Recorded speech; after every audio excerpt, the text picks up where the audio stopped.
Hi hello எல்லாருக்கும் வணக்கம். இந்த வீடியோ பதிவில் என்ன பார்க்க போகிறோம்னு பார்த்தீங்கன்னா, ஜுவாலஜியில் லெசன் நம்பர் 1 நியூட்ரியன்ஸ் ஊட்டச்சத்துக்கள் இந்த லெசனுடைய பார்ட் நம்பர் 2 தான் இந்த வீடியோ பதிவில் நம்ம பார்க்க போகிறோம். ஸோ ஆல்ரெடி பார்ட் நம்பர் 1ல் நியூட்ரியன்ட்னா என்ன, நியூட்ரியன்ட்டு நம்ம உடம்புக்கு எவ்வளோ தேவைப்படுகிறதோ அந்த அளவு அடிப்படையில் நம்ம நியூட்ரியண்ட்டை ரெண்டாக பிரிக்கிறோம். ஒன்று வந்து மைக்ரோ நியூட்ரியன்ட், இன்னொன்று வந்து மேக்ரோ நியூட்ரியன்ட். மைக்ரோ நியூட்ரியண்ட்டுக்கு எக்ஸாம்பிள் வந்து வைட்டமின்ஸும் மினரல்ஸும், மேக்ரோ நியூட்ரியண்ட்டுக்கு எக்ஸாம்பிள் வந்து கார்போஹைட்ரேட்டு, ஃபேட்டு, ப்ரோட்டீன். ஸோ இதில் நியூட்ரியண்ட்னா என்ன, நியூட்ரியன்ஸோட டைப்ஸ் என்ன, அடுத்தது கார்போஹைட்ரேட்னா என்ன, ஃபேட்னா என்ன அப்படின்றத டீட்டெயில்டாக பார்ட் நம்பர் 1ல் நம்ம கம்ப்ளீட்டாக பார்த்தாச்சு. ஸோ அந்த வீடியோ பதிவு பார்க்கல அப்படின்னா அந்த வீடியோ பதிவு பார்த்துட்டு பார்ட் நம்பர் 2 வந்து பார்க்க ஸ்டார்ட் பண்ணுங்கள். நான் அந்த வீடியோ பதிவோட லிங்க்கை வந்து உங்களுக்கு நான் கார்ட்ஸில் வந்து கொடுத்து விடுறேன், செக் பண்ணி பாருங்கள். அதுவும் இல்லாமல் நம்மளோட வாட்ஸ்அப் அண்ட் டெலகிராம் குரூப்லேயும் லிங்க் இருக்கும். நீங்கள் நம்மளோட குரூப்பில் ஜாயின் பண்ணல அப்படின்னா டிஸ்கிரிப்ஷனில் லிங்க் இருக்குது, நீங்கள் கிளிக் பண்ணி நம்மளோட டெலகிராம் சேனலில் ஜாயின் பண்ணிக்கோங்க. ஓகேவா? ஸோ நெக்ஸ்ட்டு இந்த ஸ்க்ரீனில் தெரியிற இந்த மெட்டீரியல் வந்து நம்ம சேல் பண்ணிகிட்ருக்கோம். இந்த மெட்டீரியல் உங்களுக்கு வேணும் அப்படின்னா 800 பே பண்ணிவிட்டு உங்களோட கம்ப்ளீட் அட்ரஸ் சென்ட் பண்ணிங்கன்னா ஒரு 4 to 5 டேஸ்க்குள்ளே கொரியர் மூலமாக இந்த புக்கை வந்து நீங்கள் ரிசீவ் பண்ணிக்கலாம். இந்த மெட்டீரியல் உங்களுக்கு வேணும் அப்படின்னா ஸ்க்ரீனில் தெரியிற இந்த நம்பருக்கு வாட்ஸ்அப் மூலமாக காண்டாக்ட் பண்ணி அக்சஸ் பண்ணிக்கலாம். நம்ம டேரெக்டாக டாப்பிக்கை வந்து ஸ்டார்ட் பண்ணிடலாம். நியூட்ரியண்ட் நம்ம லாஸ்ட் கிளாஸே படித்தோம். நியூட்ரியண்ட் அப்படின்னா நம்ம சாப்பிடக்கூடிய சாப்பாடில் இப்போ ஃபார் எக்ஸாம்பிளுக்கு நம்ம உடம்புக்கு ஆற்றல் என்பது தேவை. அதே போல் நம்மளோட உடம்பு க்ரோத் ஆகிறதுக்கு நமக்கு என்ன தேவை, புரதம் என்பது தேவை. அதே போல் வந்து நம்மளோட உடம்பு வந்து நோய் எதிர்ப்புலேருந்து பாதுகாத்துக்கிறதுக்கு நமக்கு இம்யூனிட்டி என்பது தேவை. ஸோ இதுக்கு எல்லாமே ரீசன் யார் அப்படின்னு பார்த்தீங்கன்னா இந்த நியூட்ரியண்ட்டு தான்.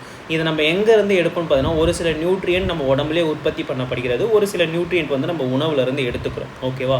ஸோ அந்த நியூட்ரியன்ட் வந்து எந்த அளவுக்கு நம்ம உடம்புக்கு தேவைப்படுகிறது, மில்லிகிராம் அளவில் தேவைப்படுதா இல்லை கிராம் அளவில் தேவைப்படுதா?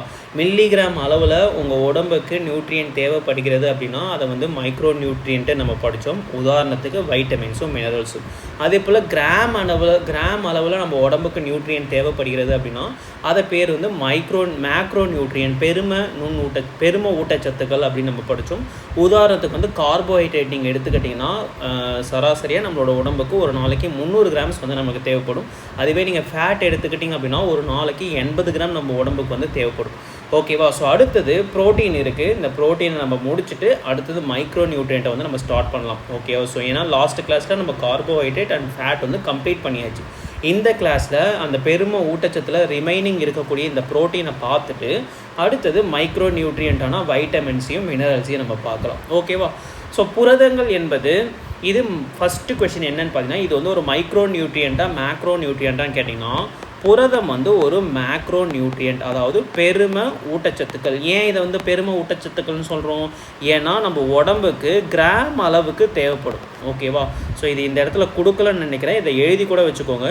இப்போ நார்மலாக ஒரு அடல்ட் இருக்காங்க அப்படின்னா எவ்வளோ தேவை அப்படின்னு பார்த்தீங்கன்னா 0.8 grams per kilogram per day. இதுக்கு மீனிங் என்ன அப்படின்னு பார்த்தீங்கன்னா இப்போ ஃபார் எக்ஸாம்பிளுக்கு நீங்கள் ஒரு 50 கிலோ இருக்கீங்க அப்படின்னா 1 கிலோகிராமுக்கு 0.8 கிராம்ஸ் வந்து ஒரு நாளைக்கு தேவைப்படும். அப்போ 50 × 0.8 போட்டிங்க அப்படின்னா 40 கிராம்ஸ் ப்ரோட்டீன் வந்து உங்களுக்கு ஒரு நாளைக்கு அத்தியாவசியமாக தேவைப்படுங்க. ஸோ 40 கிராமுக்கு மேலே நீங்கள் எவ்வளோ வேணால் எடுத்துக்கலாம். ஓகேவா? அதாவது குறைந்தபட்சம் உங்களுக்கு 40 கிராம் ஆச்சு ஒரு நாளைக்கு ப்ரோட்டீன்ஸ் என்பது நமக்கு தேவைப்படும். ஓகேவா? ஸோ அதுக்கு பேர் தான் இது கிராம் அளவில் தானே நமக்கு தேவைப்படுகிறது. அதனால தான் இதை நம்ம பெரும ஊட்டச்சத்துக்களில் வந்து நம்ம வச்சுருக்கோம்.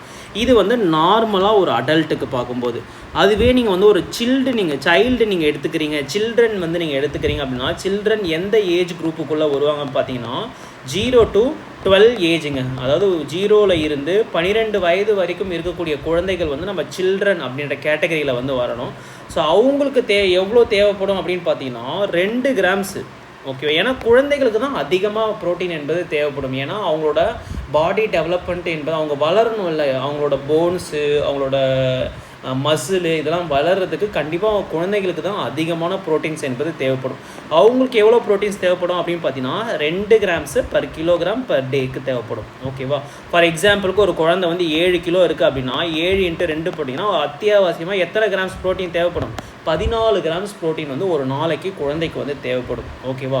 அடுத்தது டீனேஜர்ஸ் நீங்கள் எடுத்துக்கிட்டிங்கன்னா, டீனேஜர்ஸ் அப்படின்னா 13 வயசுலேருந்து 19 வயது வரைக்கும் இருக்கக்கூடிய நபர்களை தான் நம்ம டீனேஜர்ஸ்ன்னு சொல்கிறோம். டீனேஜர்ஸ் பார்த்தீங்கன்னா 0.9லேருந்து 1 கிராம்ஸ் பர் கிலோகிராமு பர் டேக்கு வந்து தேவைப்படும். ஓகேவா? அடல்ட்டுக்கு வந்து 0.8 கிராம்ஸு, குழந்தைகளுக்கு பார்த்திங்கன்னா 2 கிராம்ஸு, டீனேஜர்ஸ்க்கு எவ்வளோன்னு பார்த்தீங்கன்னா 0.9 கிராம்ஸ்லேருந்து 1 கிராம்ஸு பர் கிலோகிராம் பர் டேக்கு வந்து தேவைப்படும். இதில் அதிகமாக யாருக்கு வந்து ப்ரோட்டீன்ஸ் நீடு இருக்குன்னு பார்த்தீங்கன்னா, ப்ரெக்னென்ட் லேடிஸ் இருக்காங்க பார்த்தீங்களா, ஸோ கர்ப்பிணி பெண்கள் இருக்காங்க பார்த்தீங்களா. ஏன்னா கர்ப்பிணி பெண்களுக்கு வயிற்றில் வந்து குழந்தை இருக்கும். கர்ப்பிணி பெண்கள் 2 பேரும் சேர்ந்து அவங்களுக்கு ஒரு நாளைக்கு 55 இருந்து கிட்டத்தட்ட ஒரு 70 கிராம்ஸ் அளவுக்கு தேவைப்படும் ஒரு நாளைக்கு. டோட்டலாக சொல்கிறேன், இது வந்து டோட்டல் கவுண்ட், ஒரு கிலோவுக்கு கிடையாது. டோட்டலாகவே ஒரு நாளைக்கு 55லேருந்து 70 கிராம்ஸ் ப்ரோட்டீன் வந்து தேவைப்படும். இது யாரை விட அதிகம் அப்படின்னு பார்த்தீங்கன்னா, அடல்ட்டு, சில்ட்ரனு, டீனு, இவங்க எல்லாரையும் விட யாருக்கு அதிகமான ப்ரோட்டீன் நீட் பார்த்தீங்கன்னா கர்ப்பிணி பெண்களுக்கு தான். ஓகேவா? ஸோ இந்த அளவுக்கு கிராம் அளவுக்கு நம்ம உடம்புக்கு தேவைப்படுறது அப்படின்றதுனால தான் இதை வந்து நம்ம மேக்ரோ நியூட்ரியன்ட் அப்படின்னு நம்ம சொல்கிறோம். நெக்ஸ்ட்டு வந்து அவர் body does not get energy from protein. அதாவது பாடி வந்து எந்த ஒரு எனர்ஜியும் ப்ரோட்டீன்லேருந்து எடுத்துக்காது. அதாவது ப்ரோட்டீன் வந்து நம்ம உடம்புக்கு எந்த விதமான எனர்ஜியும் கொடுக்காது. போன கிளாஸில் நம்ம படித்தோம், 3 அந்த நியூட்ரியண்ட்டை வந்து 3 டைப்பாக நம்ம சொல்ல முடியும். ஒன்று வந்து எனர்ஜி ஈல்டிங் ஃபுட் அப்படின்னு சொல்லுவாங்க. ஓகேவா? எனர்ஜி ஈல்டிங் ஃபுட் அப்படின்னா எந்த ஃபுட்டை நீங்கள் எடுத்துக்கிறது மூலமாக உங்களுக்கு எனர்ஜி கிடைக்குதோ அது வந்து எனர்ஜி ஈல்டிங் ஃபுட். ஃபார் எக்ஸாம்பிளுக்கு நீங்கள் கார்போஹைட்ரேட் நீங்கள் எடுத்துக்கிட்டாலும் சரி, ப்ரோட்டீன் நீங்கள் எடுத்துக்கிட்டாலும் சரி, கார்போஹைட்ரேட், ஃபேட்டு, இது ரெண்டுத்தில் நீங்கள் எது எடுத்துக்கிட்டாலும் இது எனர்ஜி ஈல்டிங் ஃபுட் அப்படின்னு நம்ம சொல்லுவோம். ஸோ கார்போஹைட்ரேட் மற்றும் ஃபேட்டில் இருந்து நம்ம உடம்புக்கு என்ன கிடைக்கும்? எனர்ஜி என்பது கிடைக்கும். அதாவது 1 கிராம் கார்போஹைட்ரேட்டில் நமக்கு கிடைக்கக்கூடிய எனர்ஜி எவ்வளோன்னு பார்த்தீங்கன்னா 4 கிலோ கேலரி எனர்ஜி வந்து நமக்கு கிடைக்கும். அதே போல் 1 கிராம் ஃபேட்டில் பார்த்தீங்கன்னா நமக்கு கிடைக்கக்கூடிய எனர்ஜி எவ்வளோன்னு பார்த்தீங்கன்னா 9 கிலோ கேலரி எனர்ஜி வந்து நமக்கு கிடைக்கும். ஓகேவா? ஆனால் நம்மளோட ப்ரோட்டீன் பார்த்தீங்கன்னா நம்ம உடம்புக்கு எந்த ஒரு எனர்ஜியும் கொடுக்காது. ஆனால் நம்ம ப்ரோட்டீன் வந்து நம்மளுடைய பாடியோட க்ரோத்துக்கு, protein needs body needs protein for body growth, நம்மளுடைய உடல் வளர்ச்சிக்கு ப்ரோட்டீன் என்பது மிக அத்தியாவசியமாக தேவைப்படுகிறது. அதனால தான் இதை வந்து நம்ம என்ன சொல்கிறோம்? பாடி பில்டிங் நியூட்ரியன்ட் அப்படின்னு நம்ம சொல்கிறோம். இந்த கார்போஹைட்ரேட், ஃபேட்லாம் எடுத்துக்கிட்டிங்க அப்படின்னா எனர்ஜி ஈல்டிங் நியூட்ரியன்ட் அப்படின்னு நம்ம ஆற்றலை தரக்கூடிய ஊட்டச்சத்துக்கள். அதுவே நீங்கள் ப்ரோட்டீன் நீங்கள் எடுத்துக்கிட்டிங்கன்னா பாடி பில்டிங் நியூட்ரியன்ட் அப்படின்னு நம்ம சொல்லுவோம். அதாவது நம்மளுடைய உடல் வளர்ச்சிக்கு தேவையான நியூட்ரியன்ட் எது அப்படின்னு பார்த்தீங்கன்னா இந்த ப்ரோட்டீனுங்க.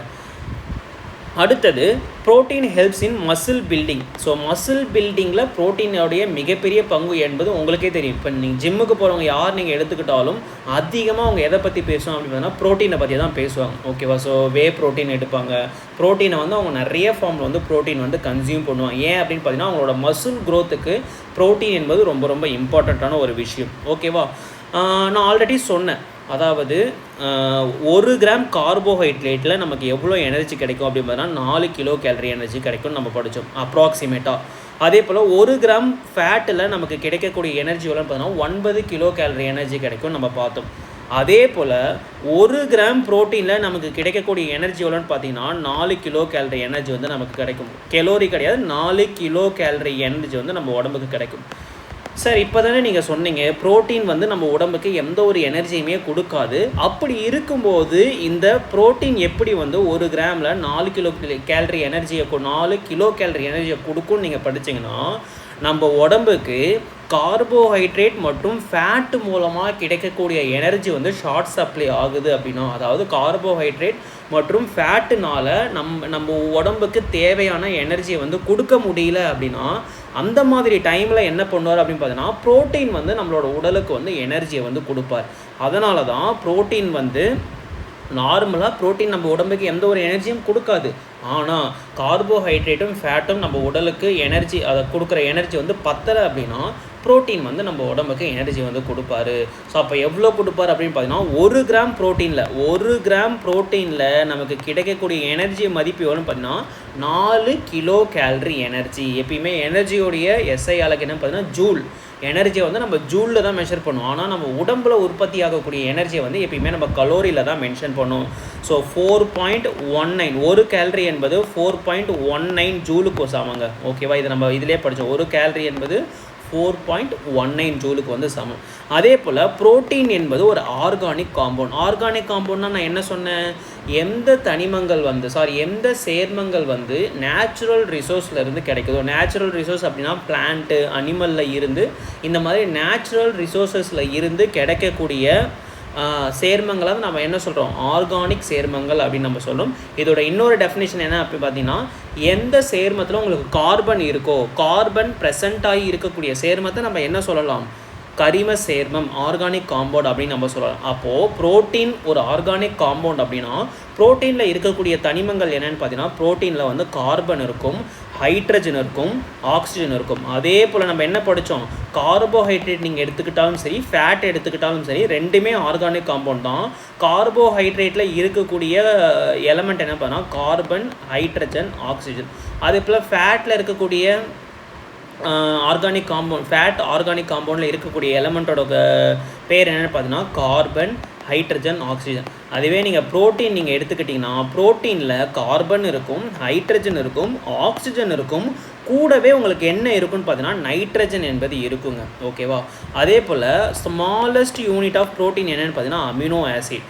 கார்போஹைட்ரேட்டோடைய ஸ்மாலஸ்ட் யூனிட் என்னென்னு பார்த்தீங்கன்னா குளுக்கோஸ்ன்னு நம்ம படித்தோம். அதாவது நம்ம கார்போஹைட்ரேட் வந்து நீங்கள் எடுத்துக்கிறீங்க அப்படின்னா உணவு வடிவில் நீங்கள் கார்போஹைட்ரேட்டை வந்து நீங்கள் எடுத்துக்கிறீங்க. அதே போல் உணவு வடிவில் நீங்கள் ஃபேட் வந்து நீங்கள் எடுத்துக்கிறீங்க. ஓகேவா? அது டைஜஷன் நடந்து, டைஜஷன் அப்படின்னா காம்ப்ளெக்ஸ் மெட்டீரியல் பிரேக் டவுன் ஆகி சிம்பிள் மெட்டீரியலாக நமக்கு கிடைக்கிறது தான் டைஜஷன் அப்படின்னு நம்ம சொல்லலாம். அதாவது டைஜஷனில் நமக்கு கடைசியாக கிடைக்கக்கூடிய பொருளை உங்களால் என்ன பண்ண முடியாது, அதுக்கு மேலேயும் உங்களால் பிரேக் பண்ணவே முடியாது. அப்படி பார்த்தீங்கன்னா கார்போஹைட்ரேட்டோடைய ஸ்மாலஸ்ட் யூனிட் என்னென்னு பார்த்தீங்கன்னா குளுக்கோஸ். அதே போல் ஃபேட்டோடைய ஸ்மாலஸ்ட் யூனிட் என்ன அப்படின்னு பார்த்தீங்கன்னா ஃபேட்டி ஆசிட்.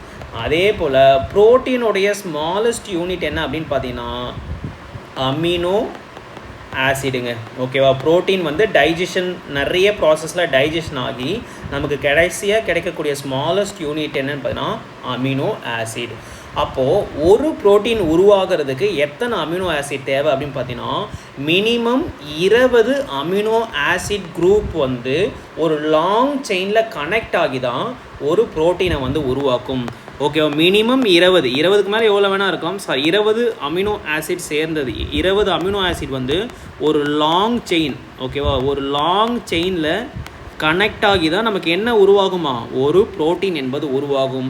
இந்த 2 அமினோ ஆசிடுக்கும் நடுவில் ஒரு பாண்ட் இருக்குது பார்த்தீங்களா, இந்த பாண்டுக்கு பேர் என்னென்னு பார்த்தீங்கன்னா பெப்டைடு பாண்ட் அப்படின்னு சொல்லுவாங்க. ஓகேவா? அதாவது 20 அமினோ ஆசிட் வந்து லாங் செயினில் எந்த பாண்டில் கனெக்ட் ஆகிருக்குன்னு பார்த்தீங்கன்னா இந்த பெப்டைட் பாண்டில் வந்து கனெக்ட் ஆகிருக்கும். அந்த 20 அமினோ ஆசிட் அந்த பெப்டைட் பாண்டில் ஒரு லாங் செயினில் கனெக்ட் ஆகி தான் உங்களுக்கு என்ன உருவாகுது, ஒரு புரோட்டீன் என்பது உருவாகுது. ஓகேவா?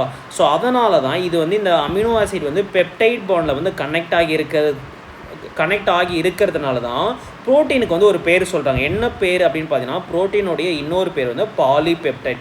எப்படி வந்து நம்ம கார்போஹைட்ரேட்டுக்கு வந்து சுகர் அப்படின்னு ஒரு நேம் நம்ம பார்த்தோமோ, அதே போல் எப்படி வந்து ஃபேட்டுக்கு வந்து லிப்பிட் அப்படின்ற ஒரு பேர் வந்து நம்ம பார்த்தோமோ, அதே போல் புரோட்டீனுக்கு இன்னொரு பேர் என்னென்னு பார்த்தீங்கன்னா பாலிபெப்டைட் அப்படின்னு சொல்லலாம். ஏன்னா அமினோ ஆசிட் எல்லாமே வந்து பெப்டைடு பாண்டில் வந்து செயின் மாதிரி ஒரு லாங் செயினாக வந்து லிங்க் ஆகிருக்கோ அப்படின்னு சொல்கிறாங்க. ஓகேவா? ஸோ அதே போல் வந்து ப்ரோட்டீனுக்கு எக்ஸாம்பிள் என்னென்னு பார்த்தீங்கன்னா என்சைம்ஸு, ஆன்டிபாடிஸு, ஹார்மோன்ஸ், இது எல்லாமே என்ன தான் பார்த்தீங்கன்னா ஒன் டைப் ஆஃப் ப்ரோட்டீன் தான். எல்லாமே ப்ரோட்டீனால் உருவாக்கப்பட்டது. ஃபார் எக்ஸாம்பிளுக்கு நீங்கள் கார்போஹைட்ரேட்டுக்கான எக்ஸாம்பிள் என்ன அப்படின்னு பார்த்தீங்கன்னா ஸ்டார்ச் வந்து ஒன் ஃபார்ம் ஆஃப் கார்போஹைட்ரேட்டு. அதே போல் வந்து கிளைகோஜனு, ஹெப்பாரினு. ஓகேவா? ஸோ இது எல்லாமே ஒன் ஃபார்ம் ஆஃப் கார்போஹைட்ரேட். அதே போல் நீங்கள் வந்து இது ஃபேட் நீங்கள் எடுத்துக்கிட்டிங்கன்னா ஃபேட்டில் வந்து குட் ஃபேட்டு, பேட் ஃபேட்டுன்னு ரெண்டு விதமாக இருக்குது. ஓகேவா?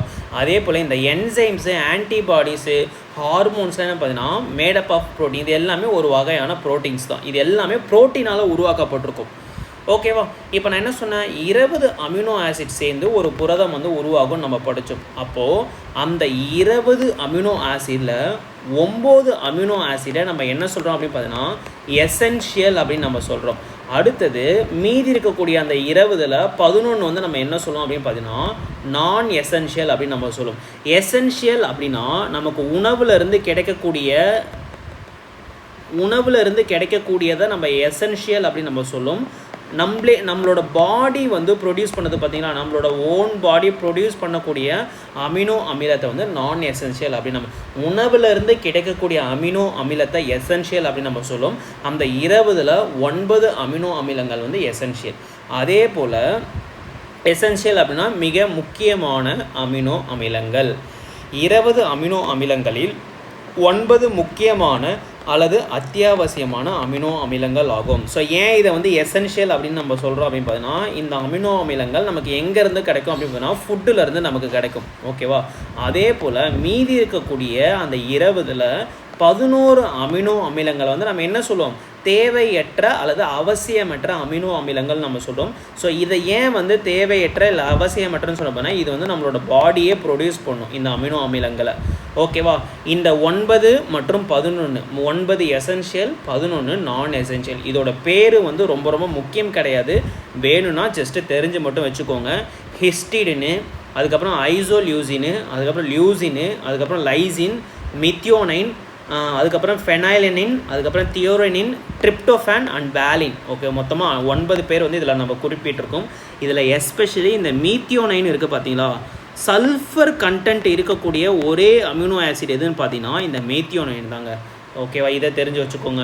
அடுத்தது இந்த ட்ரிப்டோஃபான் இருக்குது பார்த்தீங்களா, இந்த ட்ரிப்டோஃபான் வந்து நம்ம உடம்புல என்ன பண்ணும், இந்த ட்ரிப்டோஃபான் வந்து நம்ம உடம்புல என்ன பண்ணும் பார்த்தீங்கன்னா வைட்டமின் B3 உற்பத்தியை வந்து பண்ணுங்க.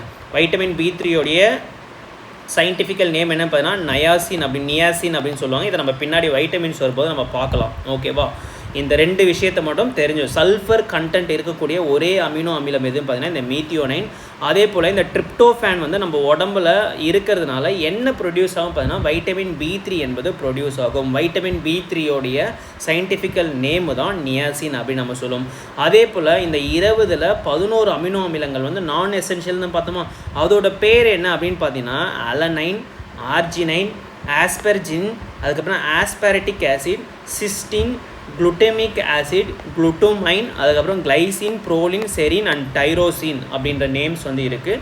ஸோ இதில் எதுவுமே முக்கியம் கிடையாது, பேர் ஜஸ்ட்டு தெரிஞ்சு வச்சுக்கிறவங்க தெரிஞ்சு வச்சுக்கோங்க, ஆனால் அந்த கவுண்ட்டை மட்டும் தெரிஞ்சு வச்சுக்கோங்க. ஓகேவா? ஸோ அங்கே பாருங்கள், நான் சொன்ன பார்த்தீங்கன்னா அமினோ ஆசிட் ட்ரிப்டோஃபான் இருக்குது பார்த்தீங்களா, இது வந்து என்னென்னு பார்த்தீங்கன்னா essential amino acids. Essential amino acid அப்படின்னா இது நம்ம என்ன ஃபுட்டுலேருந்து நம்ம எடுத்துப்போம்.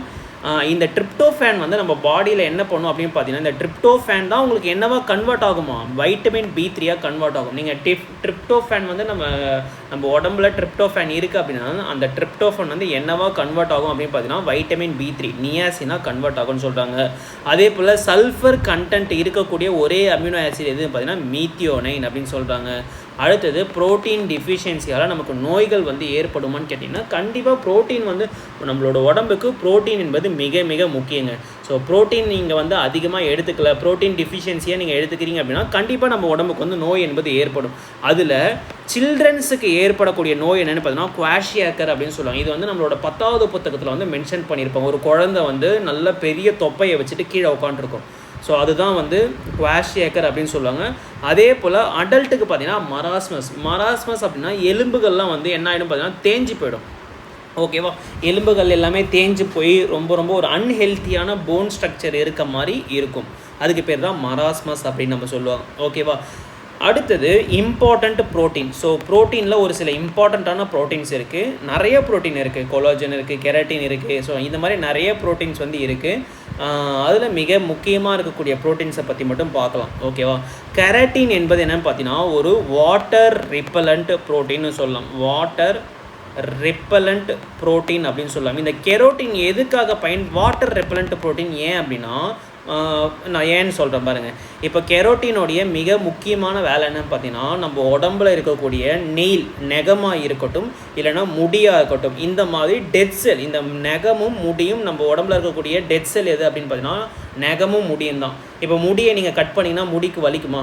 வலிக்காது. நீங்கள் அந்த ஹேரோடு பிடுங்கினா தான் உங்களுக்கு ஸ்கால்பில் தான் உங்களுக்கு வந்து வலி ஏற்படும். ஆனால் நீங்கள் ஹேரை கட் பண்ணுறது மூலமாக உங்களுக்கு வலி ஏற்படாது. நெகத்தை கட் பண்ணுறது மூலமாக உங்களுக்கு வலி வந்து ஏற்படாது. அதுக்கு மீனிங் என்ன? அது வந்து ஒரு டெட் செல். இந்த டெட் செல்லை வந்து ரெகுலேட் பண்ணுறதுக்கு தேவைப்படக்கூடிய மிக முக்கியமான ப்ரோட்டீன் எதுன்னு பார்த்தீங்கன்னா இந்த கெரோட்டின் ப்ரோட்டீன் தாங்க. ஓகேவா?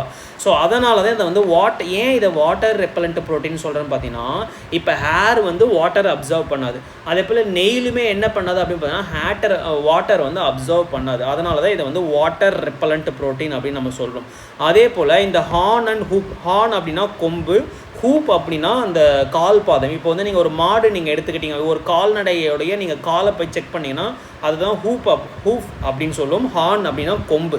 அனிமல்ஸோடைய ஹார்ன் அண்ட் ஹூஃப் வந்து எதனால் மேட் பண்ணப்பட்டிருக்கும் பார்த்தீங்கன்னா கெரோட்டின் எனப்படுகின்ற ஒரு ப்ரோட்டீனால் தான் வந்து மேட் பண்ணப்பட்டிருக்கோம். ஸோ கெரோட்டின் என்பது ரொம்ப ரொம்ப ரொம்ப முக்கியமான ப்ரோட்டீன், பார்த்து வச்சுக்கோங்க. அதே போல் ஆப்சின் ப்ரோட்டீன், ரோடாப்சின் ப்ரோட்டீன். ஸோ ரொம்ப ரொம்ப இம்பார்ட்டண்ட்டுங்க இந்த ஆப்சினும் ரோடாப்சினும். இப்போது நீங்கள் எடுத்துக்கிட்டிங்கன்னா நம்மளோட கண்ணில் 2 டைப் ஆஃப் செல்லு இருக்கும். கண்ணில் இது ரொம்ப ரொம்ப ஜென்ரலான விஷயம், நம்மளோட கண்ணில் 2 டைப் ஆஃப் செல்லு இருக்கும். ஒன்று வந்து கோன் செல்லுங்க, இன்னொன்று வந்து என்ன பார்த்தீங்கன்னா ராடு செல்லுங்க. ஓகே, கோன் செல் அப்படின்னா டே டைமில் இந்த செல்லோடைய யூஸ் என்ன அப்படின்னு பார்த்தீங்கன்னா, இந்த செல்லோடைய யூஸ் என்னன்னு பார்த்தீங்கன்னா டே டைமில் நம்ம பொருட்களை பார்ப்பதற்கு தேவையான கண் செல் எதுன்னு பார்த்தீங்கன்னா இந்த கோன் செல் தான், கூம்பு செல் அப்படின்னு தமிழில் சொல்லுவோம். அதே போல் நைட் டைமில் பொருட்களை பார்ப்பதற்கு நமக்கு தேவையான செல் எது, கண்ணுடைய செல் எதுன்னு பார்த்தீங்கன்னா இந்த ராட் செல் தான். கண்ணில் 2 டைப் ஆஃப் செல் இருக்கும். ஒன்று கூம்பு செல், இன்னொன்று வந்து குச்சி செல். கூம்பு செல்லோட வேலை என்ன பார்த்தீங்கன்னா டே டைமில் பொருட்களை பார்ப்பதற்கு இந்த கூம்பு செல் வந்து உதவுகிறது. நைட் டைமில் இரவு நேரத்தில் பொருட்களை பார்ப்பதற்கு இந்த ராட் செல் என்பது உதவுகிறது. ஓகேவா, இந்த கோன் செல்லை ரெகுலேட் பண்ணுறது தான் யாரோட வேலை அப்படின்னு பார்த்தீங்கன்னா இந்த ஆப்சின் ப்ரோட்டீனோட வேலைங்க. அதே போல் இந்த ராட் செல்லை ரெகுலேட் பண்ணுறவரோட வேலை என்னென்னு பார்த்தீங்கன்னா ரோடாப்சின் ப்ரோட்டீனோட வேலைங்க. இந்த ஆப்சின் அண்ட் ரோடாப்சின் ரொம்ப ரொம்ப முக்கியமான புரதம். ஓகேவா, அதாவது the protein call opsin protect the cone cell இந்த ஐயில் இருக்கக்கூடிய கோன் செல்லை ப்ரொடெக்ட் பண்ணுறவர் யாரோட வேலை அப்படின்னு பார்த்தீங்கன்னா இந்த ஆப்சின் புரதத்தோட வேலை. ஓகேவா, கோன் செல்லோடைய வேலை என்ன சொன்னேன், பகல் நேரத்தில் பொருட்களை பார்ப்பதற்கு இந்த கோன் செல் வந்து பயன்படுகிறது.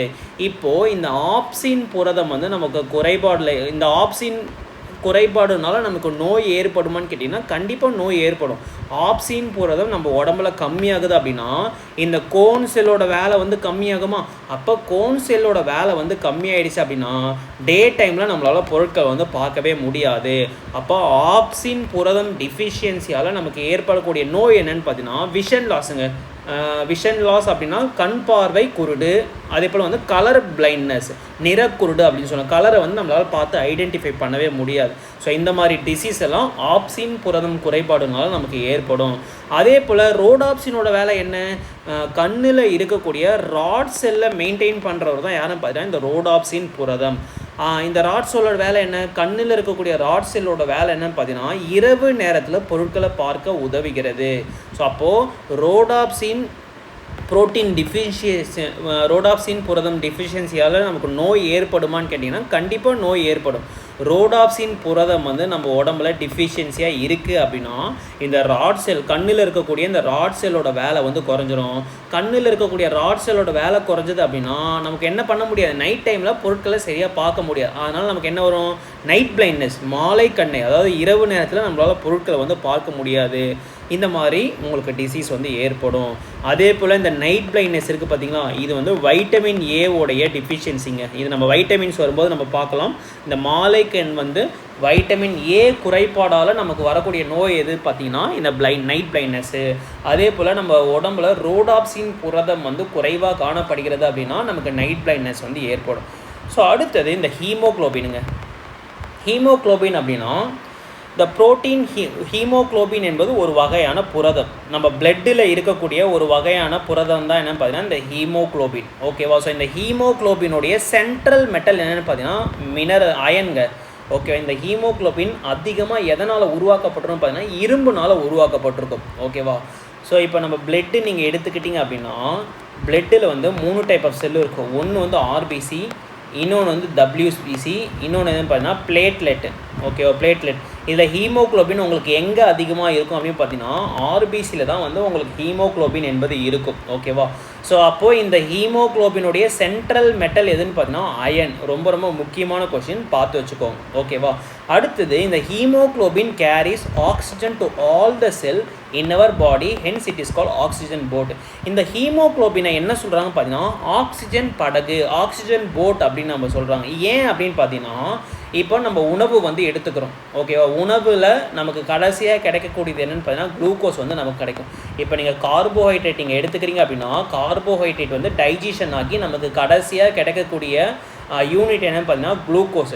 நம்ம உடம்பில் இருக்கக்கூடிய ஒவ்வொரு செல்லுக்குமே என்ன தேவை? எனர்ஜி என்பது தேவையா?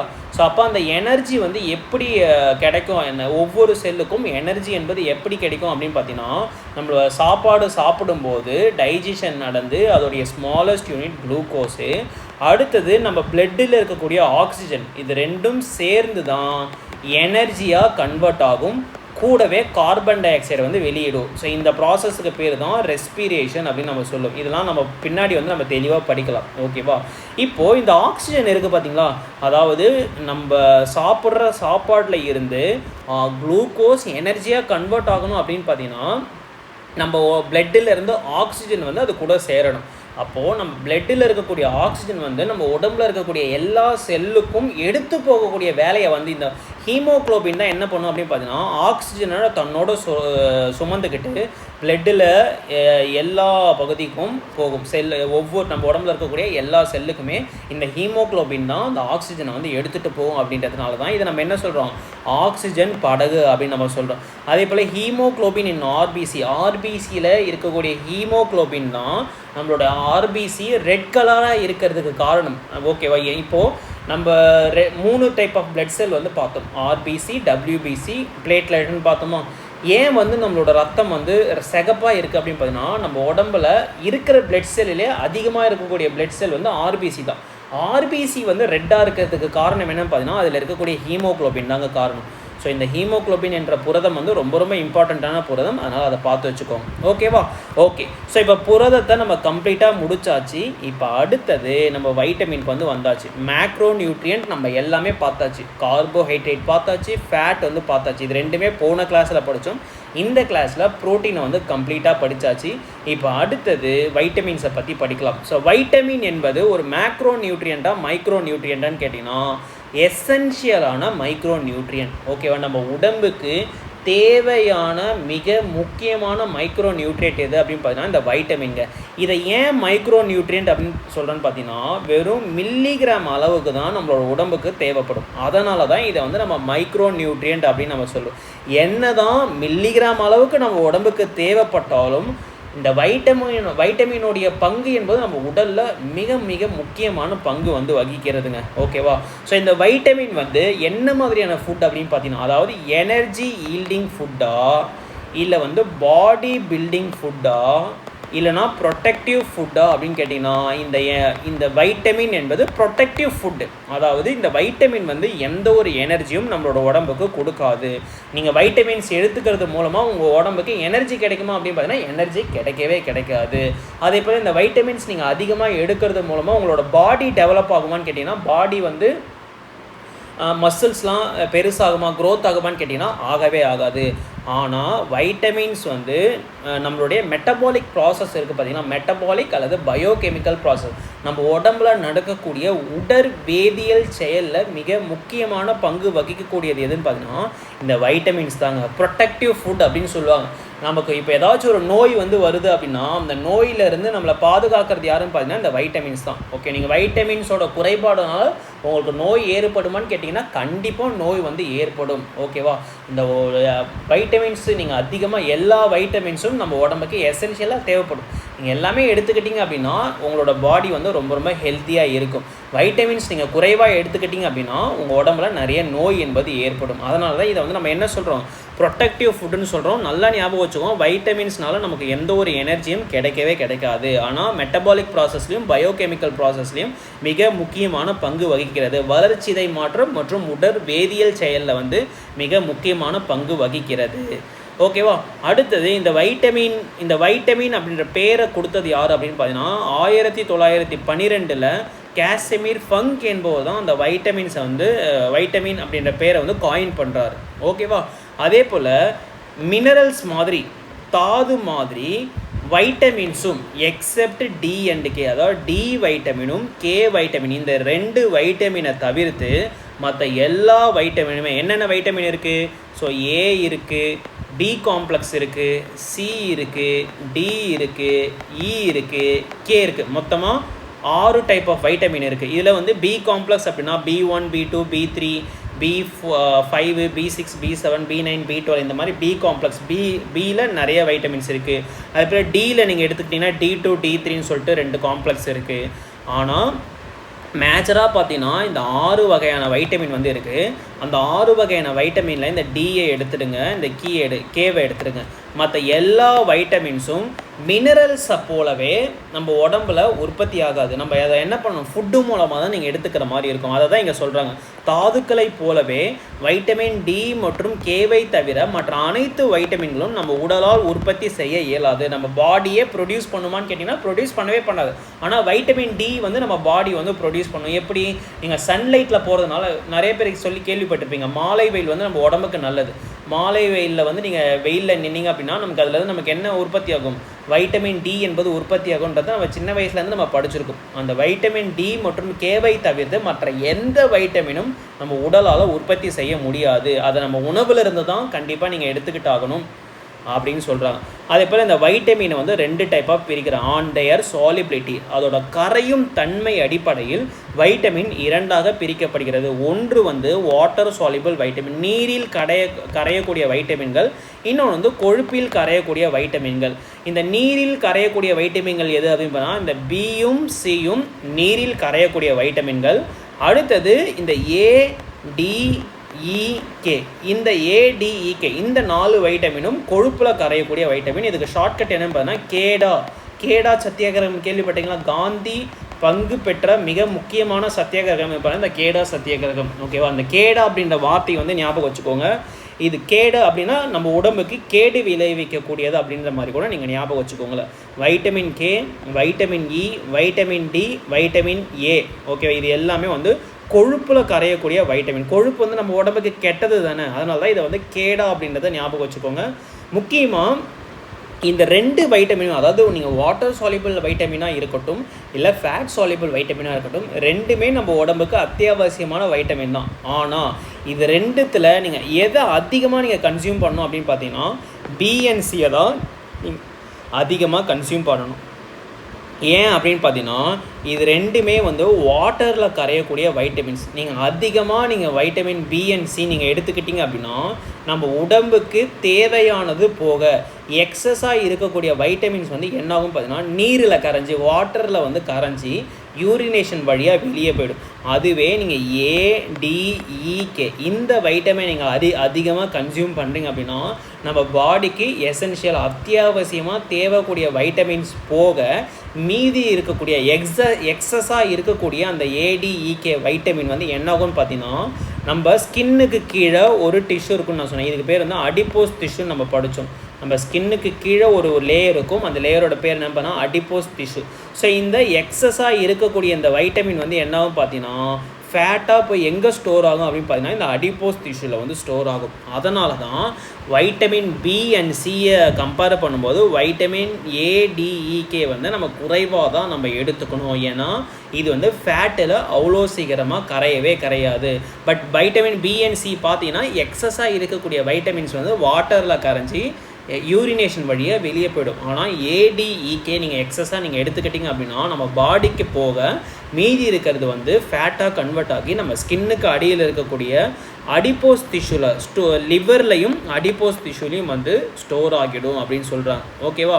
ஸோ அடுத்தது இந்த வைட்டமின் ஹெச் இருக்குது பார்த்தீங்களா, நான் என்னென்ன படித்தோம். ஸோ வைட்டமின் பயோட்டின் அப்படின்னா இதை வந்து ஹெச் கிடையாதுங்க, ஹெச்ன்னு கிடையாது. இதுக்கு இன்னொரு பேர் தான் ஹெச். ஓகே, ஏன் ஹெச் அதெல்லாம் நம்ம பின்னாடி வந்து பார்க்கலாம். வைட்டமின் B6 இதை தான் என்ன சொல்லுவாங்க பார்த்தீங்கன்னா பயோட்டின். இதோட சயின்டிஃபிக் நேம் தான் பயோட்டின் அப்படின்னு சொல்லுவாங்க. எல்லா வைட்டமின் 2ஆக பிரித்தோம். ஒன்று வாட்டர் சாலிபிள், இன்னும் வந்து ஃபேட் சாலிபிள் படித்தோம். இதில் ஒரு எக்ஸப்ஷன் இருக்குங்க.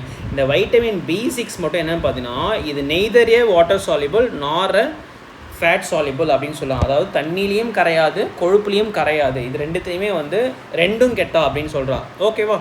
ஓகே. ஸோ இப்போது ஒவ்வொரு வைட்டமினை பற்றியும் நம்ம டீட்டெயில்டாக நம்ம பார்க்கலாம். ஸோ வைட்டமினை பொறுத்த வரைக்கும் உங்களுக்கு மிக முக்கியமாக எக்ஸாமில் கேட்கக்கூடிய கொஸ்டின் என்னன்னு பார்த்தீங்கன்னா வைட்டமினுடைய சயின்டிஃபிக் நேம் கேட்பாங்க. ரெண்டாவது ப்ரியாரிட்டி யாருக்கு கொடுக்கும் அப்படின்னா டிஃபிஷியன்சி டிசீஸ் வந்து கேட்பாங்க. இந்த ரெண்டே கொஸ்டின் மட்டும்தான் ரொம்ப ரொம்ப இம்பார்ட்டன்ட். அதுலேயுமே மிக முக்கியமான கொஸ்டின் எதுன்னு பார்த்தீங்கன்னா சயின்டிஃபிக் நேம் தான்.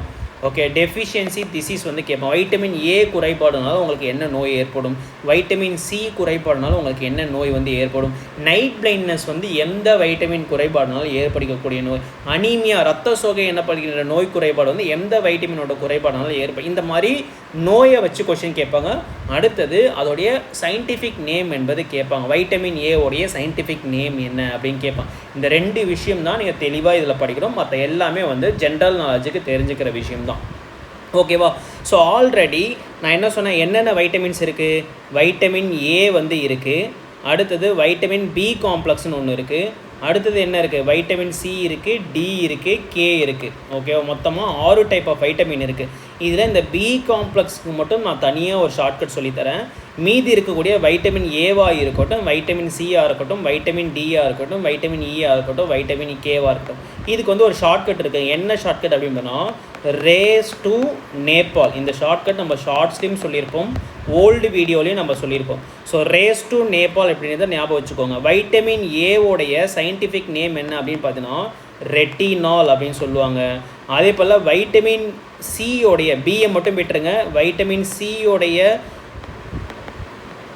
ஆஸ்கார்பிக் ஆசிட் அப்படின்னு சொல்லுவாங்க. A for ascorbic acid.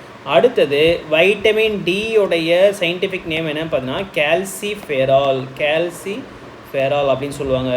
அடுத்தது வைட்டமின் ஈயோடைய சியோட பேர் பார்த்தாச்சு, ஏவோட பேர் பார்த்தாச்சு, டியோட பேர் பார்த்தாச்சு. அடுத்தது ஈயோட பேர் டோகோஃபெரால் அப்படின்னு சொல்லுவாங்க. அடுத்தது வைட்டமின் கேவோடைய பேர் என்னென்னு பார்த்தீங்கன்னா வைட்டமின் கேவோட பேர் என்ன பார்த்தீங்கன்னா நாப்தோகுயினின் அப்படின்னு சொல்லுவாங்க. இதுக்கு பேர் தான் ரேஸ் டு நேபாள். ஸோ நல்லா ஞாபகம் வச்சுக்கோங்க, பேர் தான் ரொம்ப ரொம்ப முக்கியங்க. ஸோ நீங்கள் பேரை மட்டும் நீங்கள் படிச்சிட்டிங்கன்னா வேறு எதுவுமே நீங்கள் பார்க்கவே தேவையில்லை. ரேஸ் டு நேபாள், retinol, ascorbic acid, calciferol, tocopherol, naphthoquinone. இது வந்து வைட்டமின் ஏவோட பேர், இது வந்து வைட்டமின் சியோட பேர், இது வந்து வைட்டமின் டியோட பேர், இது வந்து வைட்டமின் வைட்டமின் ஏசி. டோகோஃபெரால் என்பது வைட்டமின் ஈயோட பேர், நாப்தோகுயினின் அல்லது ஃபைலோகுயினின் என்பது வைட்டமின் கேவோடைய சயின்டிஃபிக் நேம். ஸோ வெறும் சயின்டிஃபிக் நேம் மட்டும் தெரிஞ்சுக்கிட்டால் போதுமானது. மற்ற எல்லாமே வந்து செகண்டரி இன்ஃபர்மேஷன் தான். ஓகேவா? இப்போ ஒன்று ஒன்றா நம்ம படிக்கலாம். பி காம்ப்ளெக்ஸ் வரும்போது நான் பி காம்ப்ளெக்ஸோட ஷார்ட்கட் வந்து நான் சொல்கிறேன். இப்போ வைட்டமின் ஏவோடைய சயின்டிஃபிக் நேம் என்னென்னு பார்த்தீங்கன்னா ரெட்டினாலுங்க. ரேஸ், அதில் முதல் ஆர் என்னென்னு பார்த்தீங்கன்னா race, R for retinol. Vitamin ஏவோடைய சயின்டிஃபிக் நேம் வந்து ரெட்டினால். ஓகேவா? ஸோ இந்த ரெட்டினால், இந்த வைட்டமின் ஏ வந்து ஃபுட்டு மூலமாக எங்கேருந்துலாம் உங்களுக்கு கிடைக்கும் அப்படின்னு பார்த்தீங்கன்னா கேரட்டு, பப்பாயா, ஆரஞ்சு. ஓகேவா? ஸோ இதிலேருந்து தான் நமக்கு வைட்டமின் ஏ என்பது நமக்கு அதிகமாக கிடைக்கும். சோர்ஸு அந்தளவுக்கு முக்கியம் கிடையாது, ஜஸ்ட்டு தெரிஞ்சு மட்டும் வச்சுக்கோங்க. ஓகேவா? ஆரஞ்சு, பப்பாளி, கேரட்டு போன்ற பீட்டோ கரோட்டின் உணவுகளை அதிகமாக உட்கொள்ளும் போது, பீட்டோ கரோட்டின் அப்படின்னா அது வந்து ஒரு பிக்மெண்ட், நிறமி அப்படின்னு சொல்லுவாங்க. இப்போ நம்மளோட தோல் வந்து ப்ரௌனாக இருக்கிறதுக்கு, வெள்ளையாக இருக்கிறதுக்கு, டார்க்காக இருக்கிறதுக்கு காரணமான பிக்மெண்ட் என்னன்னா மெலமின் அப்படின்ற ஒரு பிக்மெண்ட்டு நம்மளோட ஸ்கின்னில் வந்து இருக்கும். அதே போல் குளோரோஃபில், செடி வந்து பச்சையாக இருக்கிறதுக்கு காரணம் என்னன்னா குளோரோஃபில் எனப்படுகின்ற ஒரு வகையான பிக்மெண்ட். அதே போல் இந்த கேரட்டு, பப்பாயா, ஆரஞ்சு இதெல்லாம் வந்து ஒரு மாதிரி ஆரஞ்சு கலரில், எல்லோயிஷ் ஆரஞ்சு கலரில் இருக்கிறதுக்கு காரணம் என்னென்னு பார்த்தீங்கன்னா இந்த பீட்டோ கரோட்டின் என்ன படிக்கணும், இந்த பிக்மெண்ட் தான். ஸோ இந்த மாதிரி நீங்கள் பீட்டோ கரோட்டின் அதிகமாக இருக்கக்கூடிய உணவு, அதாவது ஆரஞ்சு, பப்பாயா, கேரட் போன்ற உணவு வந்து நீங்கள் எடுத்துக்கிட்டீங்க அப்படின்னா நம்மளோட லிவர் இருக்குது பார்த்தீங்கன்னா, நம்ம உடம்புல இருக்கக்கூடிய கல்லீரல் வந்து என்ன பண்ணும் பார்த்தீங்கன்னா, அந்த நம்ம எடுத்துக்கிட்டோம் பார்த்தீங்கன்னா பப்பாயா, ஆரஞ்சு, அடுத்து கேரட்டு, இதில் இருக்கக்கூடிய பீட்டா கரோட்டினை என்னவா கன்வெர்ட் பண்ணும் அப்படின்னு பார்த்தீங்கன்னா வைட்டமின் ஏவாக கன்வெர்ட் பண்ணு. ஸோ வைட்டமின் ஏ என்பது நம்ம உடம்புக்கு டேரெக்டாக கிடைக்குமான்னு கேட்டிங்கன்னா சப்ளிமெண்ட் மூலமாக தான் கிடைக்கும். ஆனால் நீங்கள் கேரட்டு, பப்பாயா இந்த மாதிரி பீட்டா கரோட்டின் நிறைய இருக்கக்கூடிய உணவை வந்து நீங்கள் எடுத்துக்கணும். ஸோ அப்போ தான் நம்ம உடம்பில் இருக்கக்கூடிய கல்லீரல் அந்த உணவில் இருக்கக்கூடிய பீட்டா கரோட்டினை என்னவா சேஞ்ச் பண்ணிடுமா, வைட்டமின் ஏவா சேஞ்ச் பண்ணிடும். வைட்டமின் ஏவோடைய சயின்டிஃபிக் நேம் தான் ரெட்டினால். ஓகேவா? ஓகே. அதே போல் vitamin A is needed to produce the visual pigment call rhodopsin புரதம். அதாவது இந்த ரோடாப்சின் புரதத்துக்கு மிக முக்கியமாக என்ன தேவை அப்படின்னு பார்த்தீங்கன்னா இந்த ரோடாப்சின் புரதம் அப்படின்றத நம்ம படித்தோமா கண்ணில். ஸோ ஐயில் வந்து 2 வகையான செல் இருக்கும். ஒன்று வந்து கோன் செல்லு, இன்னொன்று வந்து ராட் செல். இந்த கோன் செல்லோட வேலை என்ன அப்படின்னு பார்த்தீங்கன்னா டே டைமில் பொருட்களை பார்ப்பதுக்கு வந்து உதவும். இந்த ராட் செல்லோட வேலை என்னன்னு பார்த்தீங்கன்னா நைட் டைமில் பொருட்களை பார்ப்பதுக்கு வந்து உதவும். ஸோ இந்த கண்ணில் இருக்கக்கூடிய கோன் செல்லை பராமரிக்கிறவர் தான் யார், அப்படி மெயின்டைன் பண்ணுறவர் தான் யாருன்னு பார்த்தீங்கன்னா ஆப்சின் எனப்படுகின்ற ஒரு புரதம். அதே போல் இந்த கண்ணில் இருக்கக்கூடிய ராட் செல்லை மெயின்டைன் பண்ணுறவர் தான் பார்த்தீங்கன்னா இந்த ரோடாப்சின் எனப்படுகின்ற புரதம். இந்த ரோடாப்சின் புரதம் நல்லா இருக்கணும் அப்படின்னா நீங்கள் என்ன பண்ணணும், வைட்டமின் ஏ என்பது நம்ம உடம்புக்கு அதிகமாக தேவைப்படும். ஓகேவா. ஸோ இந்த ரோடாப்சின் புரதம் வந்து டெஃபிஷியன்சியாக இருக்குது அப்படின்னா உங்களுக்கு என்ன ஏற்படும், ராட் செல்லோட வேலை வந்து குறைஞ்சிடுமா, கண்ணில் இருக்கக்கூடிய ராட் செல்லோட வேலை குறைஞ்சிடும். ராட் செல்லோட வேலை குறைஞ்சதுன்னா நைட் டைமில் நம்மளால் சரியாக பொருட்களை வந்து பார்க்க முடியாது. ஸோ அதனால தான் இந்த வைட்டமின் ஏவோட டெஃபிஷியன்சி வந்து என்ன சொல்கிறாங்க, மாலை கண் நோய் சொல்லுவாங்க. ஓகே, நைட் பிளைண்ட்னஸ் ரொம்ப ரொம்ப முக்கியமான டெஃபிஷியன்சி டிசீஸுங்க. ஸோ வைட்டமின் ஏ வந்து நம்ம உடம்புல கம்மியாக இருக்குது அப்படின்னா வைட்டமின் ஏவோடைய டிஃபிஷியன்சினால் நமக்கு என்ன ஏற்படும் அப்படின்னு பார்த்தீங்கன்னா நம்ம கண்ணில் இருக்கக்கூடிய ராட் செல்லோட வேலை வந்து குறைஞ்சி போயிடும். ஏன்னா அந்த ராட் செல்லை பராமரிக்கிறவர் யாரும் பார்த்தீங்கன்னா இந்த ரோடாப்சின். இந்த ரோடாப்சினோட புரதத்தோட வேலையை இந்த வைட்டமின் ஏ டிஃபிஷியன்சி வந்து குறைச்சிடும். அதனால் நமக்கு வந்து என்னாகும், நைட் டைமில் பொருட்களை சரியாக பார்க்க முடியாததுனால நமக்கு ஏற்படக்கூடிய நோய் என்னென்னு பார்த்தீங்கன்னா நைட் பிளைண்ட்னஸ்ஸு, அதுக்கப்புறம் ஜெரப்தேல்மியா, அதுக்கப்புறம் கெரட்டோமெலேஷியா. ஸோ ஜெரப்தேல்மியா அப்படின்னா நம்மளோட கண் வந்து ரொம்ப ரொம்ப ட்ரையாக இருக்குங்க, ஒரு மாதிரி பார்க்கவே ஒரு மாதிரி எரிச்சலாக இரிட்டேஷனாக ட்ரையாக இருக்கும். அதே போல் கெரட்டோமெலேஷியா என்பது பிளர்னஸ் ஆஃப் ஐ, கண் வந்து மங்கலாக தெரியறது. இதுவுமே வந்து ஒரு கண் சம்மந்தப்பட்ட நோய் தான். ஓகேவா. இப்போ அடுத்தது இந்த வைட்டமின் பி காம்ப்ளெக்ஸை பற்றி நம்ம தனியாக படிக்கலாம். ஓகேவா. அதுக்கு முன்னாடி வைட்டமின் ஏ பார்த்தாச்சு. இப்போ வைட்டமின் சி அண்டு டிஇகே இதை 4 நம்ம படிச்சலாம். வைட்டமின் சியோடைய சயின்டிஃபிக் நேம் என்ன, ரேஸ் டூ நேபாள்னு படித்தோமா, இது வந்து ரெட்டினால் வைட்டமின் ஏவோட பேர். அதே போல் வைட்டமின் சியோடைய பேர் என்ன பண்ணால் ஏ ஃபார் ஆஸ்கார்பிக் அமிலம் அப்படின்னு நம்ம வைட்டமின் சியோடைய சயின்டிஃபிக் நேம் என்ன பார்த்தீங்கன்னா ஆஸ்கார்பிக் அமிலம்.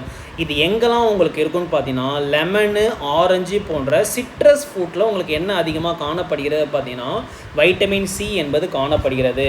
ஸோ வைட்டமின் சி எதுக்கு ரொம்ப ரொம்ப முக்கியம் அப்படின்னு பார்த்தீங்கன்னா நம்மளுடைய இம்யூனிட்டி பவர் வந்து பூஸ்ட் ஆகிறதுக்கு மிக முக்கியமான வைட்டமின் எதுன்னு பார்த்தீங்கன்னா இந்த வைட்டமின் சி தாங்க. அதனால தான் நீங்கள் வந்து ஆக்சுவலாக நீங்கள் வந்து ஹாஸ்பிட்டலைஸ் ஆகியிருக்கீங்க, உங்களுக்கு ஏதாச்சும் ஒரு வைரல் ஃபீவர் வந்து போச்சு, உங்கள் உடம்புல இம்யூனிட்டி ரொம்ப ரொம்ப கம்மியாக இருக்குது அப்படின்னா உங்களை என்ன பண்ணுவாங்க, சிட்ரஸ் ஃப்ரூட் அதாவது வைட்டமின் சி நிறைய இருக்கக்கூடிய ஃபுட்டை தான் சாப்பிட சொல்லுவாங்க. ஆரஞ்சு ஜூஸு, அதுக்கப்புறம் சாத்துக்குடி ஜூஸு, இதெல்லாம் பார்த்திங்கன்னா உங்களுக்கு என்ன அதிகமாக இருக்கும், வைட்டமின் சி என்பது அதிகமாக காணப்படும். ஓகேவா. அதுதான் இங்கே சொல்கிறாங்க பாருங்கள், vitamin C build immunity power. நம்மளோட இம்யூனிட்டி பவருக்கு மிக முக்கியமாக தேவைப்படக்கூடிய வைட்டமின் எதுன்னு பார்த்தீங்கன்னா இந்த வைட்டமின் சி தான். அதே போல் இந்த vitamin is required for synthesis of collagen. இந்த கொலோஜன் என்னப்படுது ஒன் டைப் ஆஃப் ப்ரோட்டீனுங்க. நம்ம உடம்புல இருக்கக்கூடிய ஒன் டைப் ஆஃப் ப்ரோட்டீன் தான் இந்த கொலோஜன். நம்மளோட போனில் இருக்கும், நம்மளோட ஹேரில் இருக்கும். ஸோ ஒரு அந்த மாதிரி ஒரு ப்ரோட்டீன் தான் இந்த கொலோஜன்.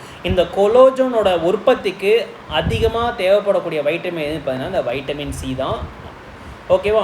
அடுத்தது இந்த vitamin C is essential for healthy skin, come and teeth. நம்மளுடைய ஈறு, பல்லுகளுக்கு, ஸ்கின்னுக்கு தேவையான மிக முக்கியமான புரதம் எது அப்படின்னு பார்த்தீங்கன்னா இந்த வைட்டமின் சி. ஓகேவா. அதனால தான் வைட்டமின் சி குறைபாடுனால நமக்கு என்ன நோய் ஏற்படுகிறது அப்படின்னு பார்த்தீங்கன்னா ஸ்கர்வி அப்படின்னா ஈறுகளில் இரத்த கசிவு அப்படின்னு சொல்லுவாங்க. ஓகே, அதுக்கு பேர் தான் ஸ்கர்வி, அந்த நோயோட பேர் தான் ஸ்கர்வி. இப்போ வைட்டமின் சி வந்து நான் எதுக்கு ரொம்ப ரொம்ப இம்பார்ட்டன்ட் அப்படின்னு சொன்னேன், நம்மளோட கம் ஹெல்த்தாக இருக்கட்டும், பல்லில் இருக்கக்கூடிய ஈர இருக்குது பார்த்தீங்களா, அந்த ஹெல்த்துக்காக இருக்கட்டும், ஸ்கின்னுக்காக இருக்கட்டும், டீத்துக்காக ஓவரால் டீத்துக்காக இருக்கட்டும், இது எல்லாத்துக்குமே வைட்டமின் சி என்பது எசென்ஷியலாக தேவைப்படும். அப்படி இருக்கக்கூடிய வைட்டமின்ஸ் வந்து குறைபாடுனால நமக்கு என்ன ஏற்படும் பார்த்தீங்கன்னா இந்த ஈறுகளில் இரத்த கசிவு, ஸ்கர்வி எனப்படுகின்ற நோய் ஏற்படுகிறது. அதுக்கப்புறம் ஜிஞ்சிவிட்டிஸ், இதுவுமே வந்து ஒரு பல்லு சம்மந்தப்பட்ட நோய் தான். அதாவது ஈறு அழற்சி நோய். நம்மளோட ஈறு வந்து ஈறு அழற்சி நோய், அது வந்து ஒரு பல்லு சம்மந்தப்பட்ட நோய். இந்த ஸ்கர்வி, இந்த ஜிஞ்சிவிட்டிஸ், இந்த 2 நோயோட பேர் மட்டும் தெரிஞ்சு வச்சுக்கோங்க. ஓகேவா. இது வந்து வைட்டமின் சியோடைய குறைபாடுனால ஏற்படக்கூடிய நோய். அதே போல் வைட்டமின் டியோடைய சயின்டிஃபிக் நேம் என்ன அப்படின்னு பார்த்தீங்கன்னா சி ஃபார் என்ன சொன்னேன், சி ஃபார் கால்சி ஃபெரால் அப்படின்னு சொல்லுவாங்க. பேர்லேயே இருக்குங்க கால்சிஃபெரால் அப்படின்னா நம்ம பிளட்டில் இருக்கக்கூடிய கால்சியத்தை கண்ட்ரோல் பண்ணுறவர் யார் அப்படின்னு பார்த்தீங்கன்னா இந்த கால்சிஃபெராலுங்க. ரொம்ப ரொம்ப ரொம்ப இம்பார்ட்டண்ட்டான வைட்டமின். ஓகேவா, கால்சி பேரில் அதனால தான் இதை வந்து கால்சிஃபெரால் அப்படின்னு நம்ம சொல்கிறோம். என்ன சொல்கிறாங்க, இதோட சோர்ஸ் என்னென்னு பார்த்தீங்கன்னா பால், முட்டை, காட் லிவர் ஆயில் அப்படின்னா அது வந்து என்ன சொல்லுவாங்க, ஒரு மீன் எண்ணெய்ன்னு சொல்லுவாங்க. காட் லிவர் ஆயில் அப்படின்னா அது வந்து ஒரு வகையான மீன் எண்ணெய். அடுத்தது பல்சஸ் அப்படின்னா பருப்பு தானிய வகைகள், இந்த பருப்பு வகைகள், அதுலேருந்து நமக்கு என்ன கிடைக்கும், வைட்டமின் டி என்பது நமக்கு அதிகமாக கிடைக்கும். ஓகேவா, ஓகே. இந்த வைட்டமின் வந்து the vitamins required for bone growth and calcium metabolism. நம்மளோட எலும்பு வளர்ச்சிக்காக இருக்கட்டும், நம்மளோட கால்சியம் மெட்டபாலிசத்துக்காக இருக்கட்டும், ரெண்டுத்துக்குமே மிக முக்கியமாக தேவைப்படக்கூடிய வைட்டமின் பார்த்தீங்கன்னா இந்த வைட்டமின் டி தாங்க. ஓகேவா, ஓகே. ஸோ அடுத்தது இங்கே என்ன சொல்கிறாங்க, it is produced when skin is exposed to the sunlight. Already நான் சொன்னேன், இந்த வைட்டமின் டி மற்றும் கே இந்த 2 வைட்டமினை தவிர்த்து மற்ற எல்லா வைட்டமினும் நம்ம உடம்பு ப்ரொடியூஸ் பண்ணவே பண்ணாது. நம்ம ஃபுட்டு மூலமாக தான் அந்த உணவை வந்து நீங்கள் எடுத்துக்கணும். ஆனால் இந்த வைட்டமின் மற்றும் டி அண்டு வைட்டமின் டி மற்றும் வைட்டமின் கே மட்டும் நம்ம உடம்பால் உற்பத்தி செய்யப்படுகிறது. ஸோ அப்படி நம்மளோட ஸ்கின் வந்து சன்லைட்டில் எக்ஸ்போஸ் ஆகும்போது நமக்கு என்ன ஆகுமா, நமக்கு வந்து வைட்டமின் டி என்பது கிடைக்கும். அப்படின்றதுனால இதுக்கு வந்து இன்னொரு பேர் சொல்கிறாங்க, சன்ஷைன் வைட்டமின் அல்லது சன்லைட் வைட்டமின் அப்படின்னு நம்ம சொல்கிறாங்க. அடுத்தது சன்லைட்டு மூலமாக தான் இந்த வைட்டமின் நமக்கு கிடைக்குமா அப்படின்னு பார்த்தீங்கன்னா, நம்ம உடம்புல கிட்னி இருக்குது பார்த்தீங்களா, கிட்னியும் என்ன பண்ணும் அப்படின்னு பார்த்தீங்கன்னா ஒரு சில டைம் வந்து வைட்டமின் டியை வந்து உற்பத்தி பண்ணும். ஸோ அதனால் இதுக்கு கிட்னி வைட்டமின் என்ன பேர் சொல்கிறாங்க, நல்லா ஞாபகம் வச்சுக்கோங்க. வைட்டமின் டி மற்றும் வைட்டமின் கே மட்டும்தான் நம்ம உடம்பில் தானாகவே உற்பத்தி செய்யப்படுகிறது. மற்ற எந்த வைட்டமினும் நம்மளோட உடம்பில் உற்பத்தி செய்யப்படவில்லை. அதனால் நீங்கள் ஃபுட்டு மூலமாக தான் அந்த வைட்டமின்ஸ் வந்து நீங்கள் எடுத்துக்கணும். ஆனால் இந்த வைட்டமின் டி கே மட்டும் நம்ம உடம்பு வந்து உற்பத்தி பண்ணுது அப்படின்னு நம்ம படித்தோம். அது எப்படி உற்பத்தி பண்ணோம் அப்படின்னு பார்த்தீங்கன்னா, நீங்கள் சன்லைட்டில் எக்ஸ்போஸ் ஆகிறது மூலமாக சன்லைட்லேருந்து நமக்கு கிடைக்கக்கூடிய வைட்டமின் எதுன்னு பார்த்தீங்கன்னா இந்த வைட்டமின் டி தான் நமக்கு கிடைக்கும். அதனால தான் இதை வந்து நம்ம என்ன சொல்கிறோம், சூரிய ஒளி வைட்டமின் அப்படின்னு நம்ம சொல்கிறோம். சன்ஷைன் அல்லது சன்லைட் வைட்டமின் அப்படின்னு நம்ம சொல்கிறோம். நெக்ஸ்ட்டு வந்து நம்மளோட சன்லைட்டில் இருந்து கிடைக்கிறது மட்டும் இல்லாமல் நம்மளோட கிட்னியும் என்ன பண்ணும் அப்படின்னு பார்த்தீங்கன்னா இந்த வைட்டமின் வந்து ப்ரொடியூஸ் பண்ணும். அப்படின்றதுனால இதை வந்து நம்ம என்ன சொல்கிறோம், கிட்னி வைட்டமின் அப்படின்னு நம்ம சொல்கிறோம். நான் ஆரம்பத்திலே சொன்னேன் இதோடைய சயின்டிஃபிக் நேம் என்ன அப்படின்னு பார்த்தீங்கன்னா கால்சிஃபெரால்னு படித்தோமா.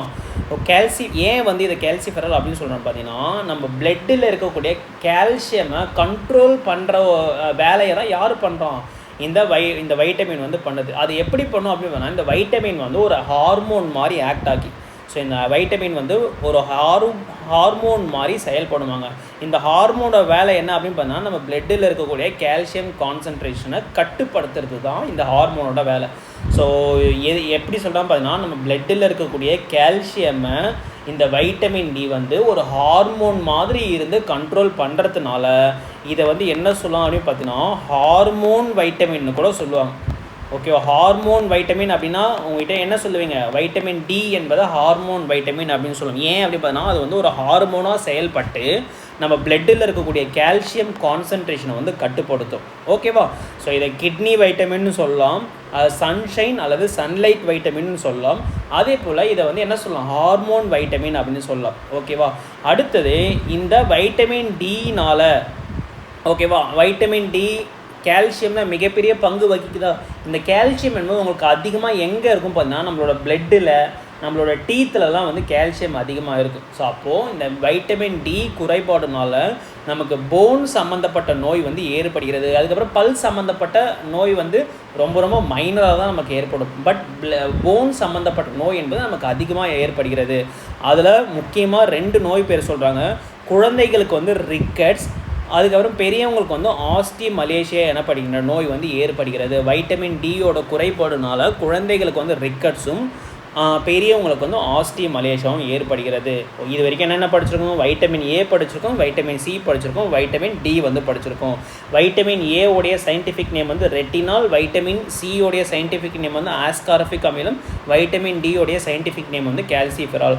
வைட்டமின் ஏ எங்கேருந்து நமக்கு கிடைக்கும் அப்படின்னு பார்த்தீங்கன்னா இந்த பீட்டோ கரோட்டின் நிறைந்த உணவுகள் நீங்கள் அதிகமாக எடுக்கிறது மூலமாக நம்மளோட உடம்பில் இருக்கக்கூடிய லிவர் வந்து அந்த பீட்டோ கரோட்டினை வந்து வைட்டமின் ஏவாக கன்வெர்ட் பண்ணும்.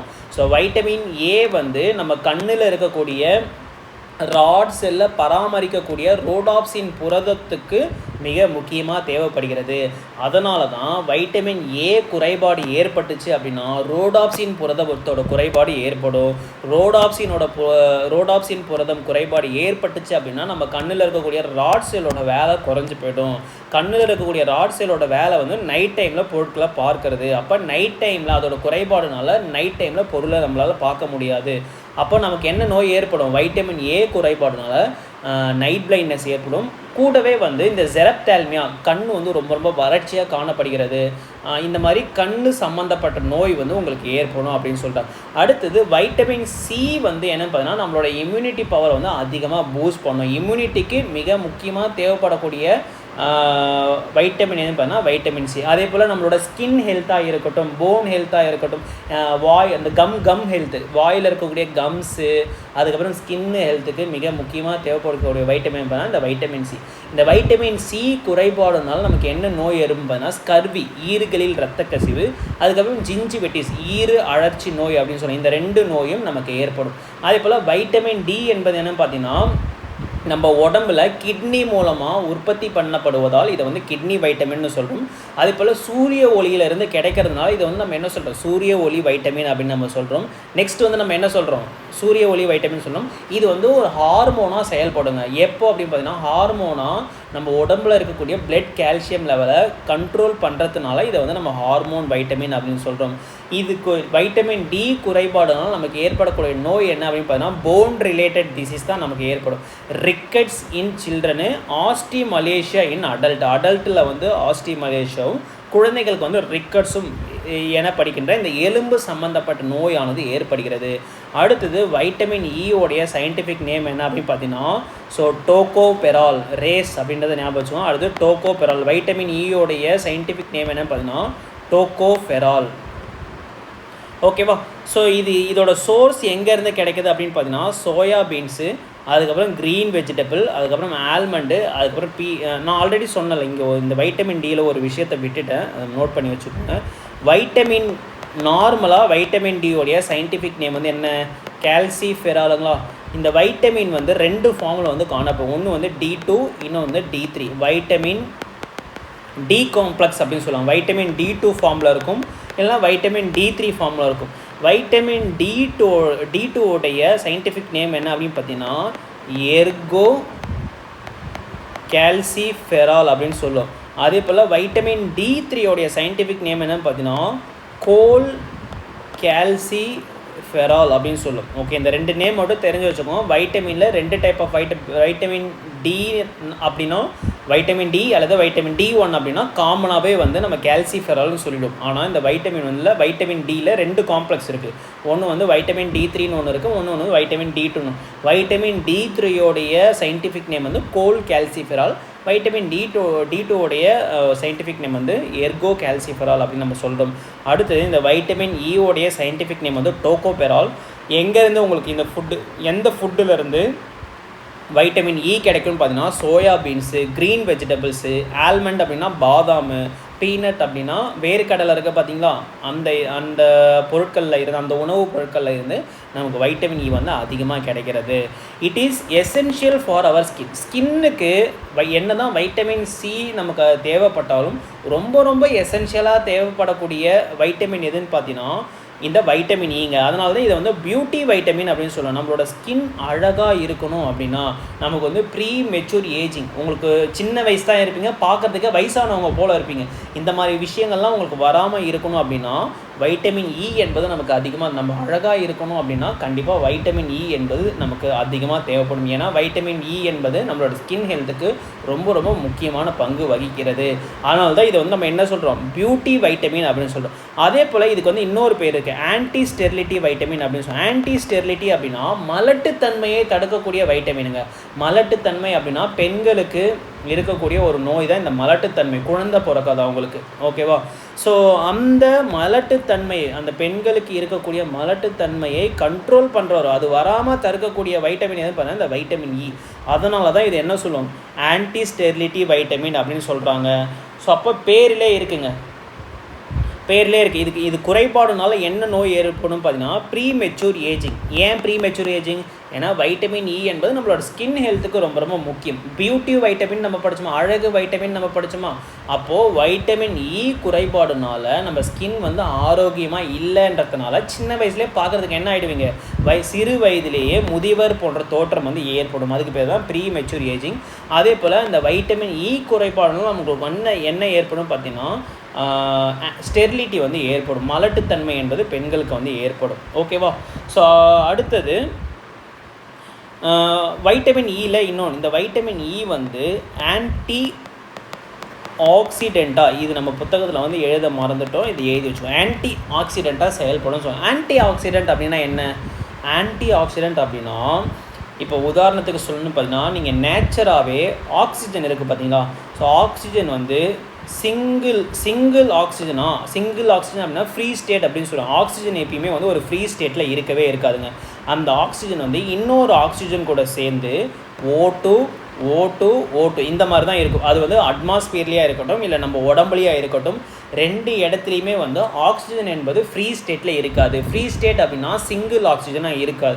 அது வந்து இன்னும் அதாவது ஸ்டேபிளாக இருக்காதுன்னு சொல்கிறாங்க. சிங்கிள் ஆக்சிஜன் வந்து எப்பயுமே ஸ்டேபிளாக இருக்காது. அது வந்து மற்ற எலமெண்ட்டு கூட ரியாக்ட் ஆகும். அப்படின்றதுனால அந்த ஆக்சிஜன் இன்னொரு ஆக்சிஜன் கூட சேர்ந்து O2 அப்படின்ற மாலிகுல் ஃபார்மில் தான் இருக்கும். அது அட்மாஸ்பியராக இருக்கட்டும் நம்ம உடம்பாக இருக்கட்டும், ரெண்டுத்துலேயுமே வந்து இந்த ஃப்ரீ ஆக்சிஜன் என்பது நம்ம ஃப்ரீ ஆக்சிஜன் இருக்கவே ரொம்ப ரொம்ப அன்ஸ்டேபிளாக இருக்கும். ஸோ இந்த மாதிரி நம்ம பிளட்டில் நிறைய ஃப்ரீ ஆக்சிஜன் வந்து இருக்குங்க. ஓகேவா. இந்த ஃப்ரீ ஆக்சிஜன் இருக்கிறதுனால என்ன ஆகும் பார்த்தீங்கன்னா, இது வந்து ஒரு மாதிரி ஸ்டேபிளாக இருக்கவே இருக்காது, நிலைத்தன்மையற்ற ஆக்சிஜனாக இருக்கும். இந்த ஆக்சிஜன் வந்து மற்ற ஆர்கன், நம்ம உடம்புல இருக்கக்கூடிய மற்ற ஆர்கன் கூட ரியாக்ட் ஆகி நிறைய நோய்களை வந்து ஏற்படுத்தும். ஓகேவா. ஆனால் இந்த வைட்டமின் இ வந்து என்ன பண்ணும் அப்படின்னு பார்த்தீங்கன்னா, இந்த ஃப்ரீ ஆக்சிஜன் இருக்குது பார்த்தீங்கன்னா, நம்ம உடம்புல இருக்கக்கூடிய நம்ம பிளட்டில் இருக்கக்கூடிய ஃப்ரீ ஆக்சிஜனை வந்து என்ன பண்ணும் பார்த்தீங்கன்னா தாக்கி அழிச்சிடும். அதனால தான் இந்த வைட்டமின் இ வந்து என்னவா செயல்படுகிறதுன்னு சொல்கிறாங்க, ஆன்டி ஆக்சிடெண்ட்டாக செயல்படுகிறது அப்படின்னு சொல்லிட்டாங்க. ஓகேவா.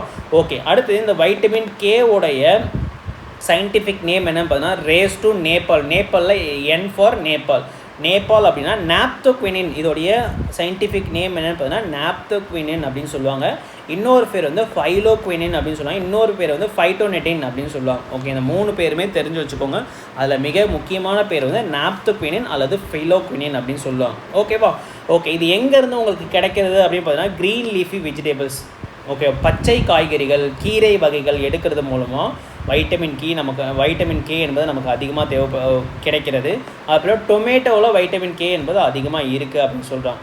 அடுத்து இந்த வைட்டமின் கே வந்து எங்கே ப்ரொடியூஸ் ஆகுது? நான் ஆல்ரெடி சொன்னேன், வைட்டமின் டி மற்றும் கே இது 2 மட்டும்தான் நம்ம உடம்பால் ப்ரொடியூஸ் பண்ணப்படுது. மற்ற எல்லாமே நீங்கள் ஃபுட்டு மூலமாக தான் எடுத்துக்கணும். வைட்டமின் டி என்பது நமக்கு சன்லைட்டில் கிடைக்கும். கிட்னி வந்து ஒரு சில டைம் வந்து ப்ரொடியூஸ் பண்ணும். அதனால தான் அதை வந்து கிட்னி வைட்டமின், சன்லைட் வைட்டமின் நம்ம படித்தோம்.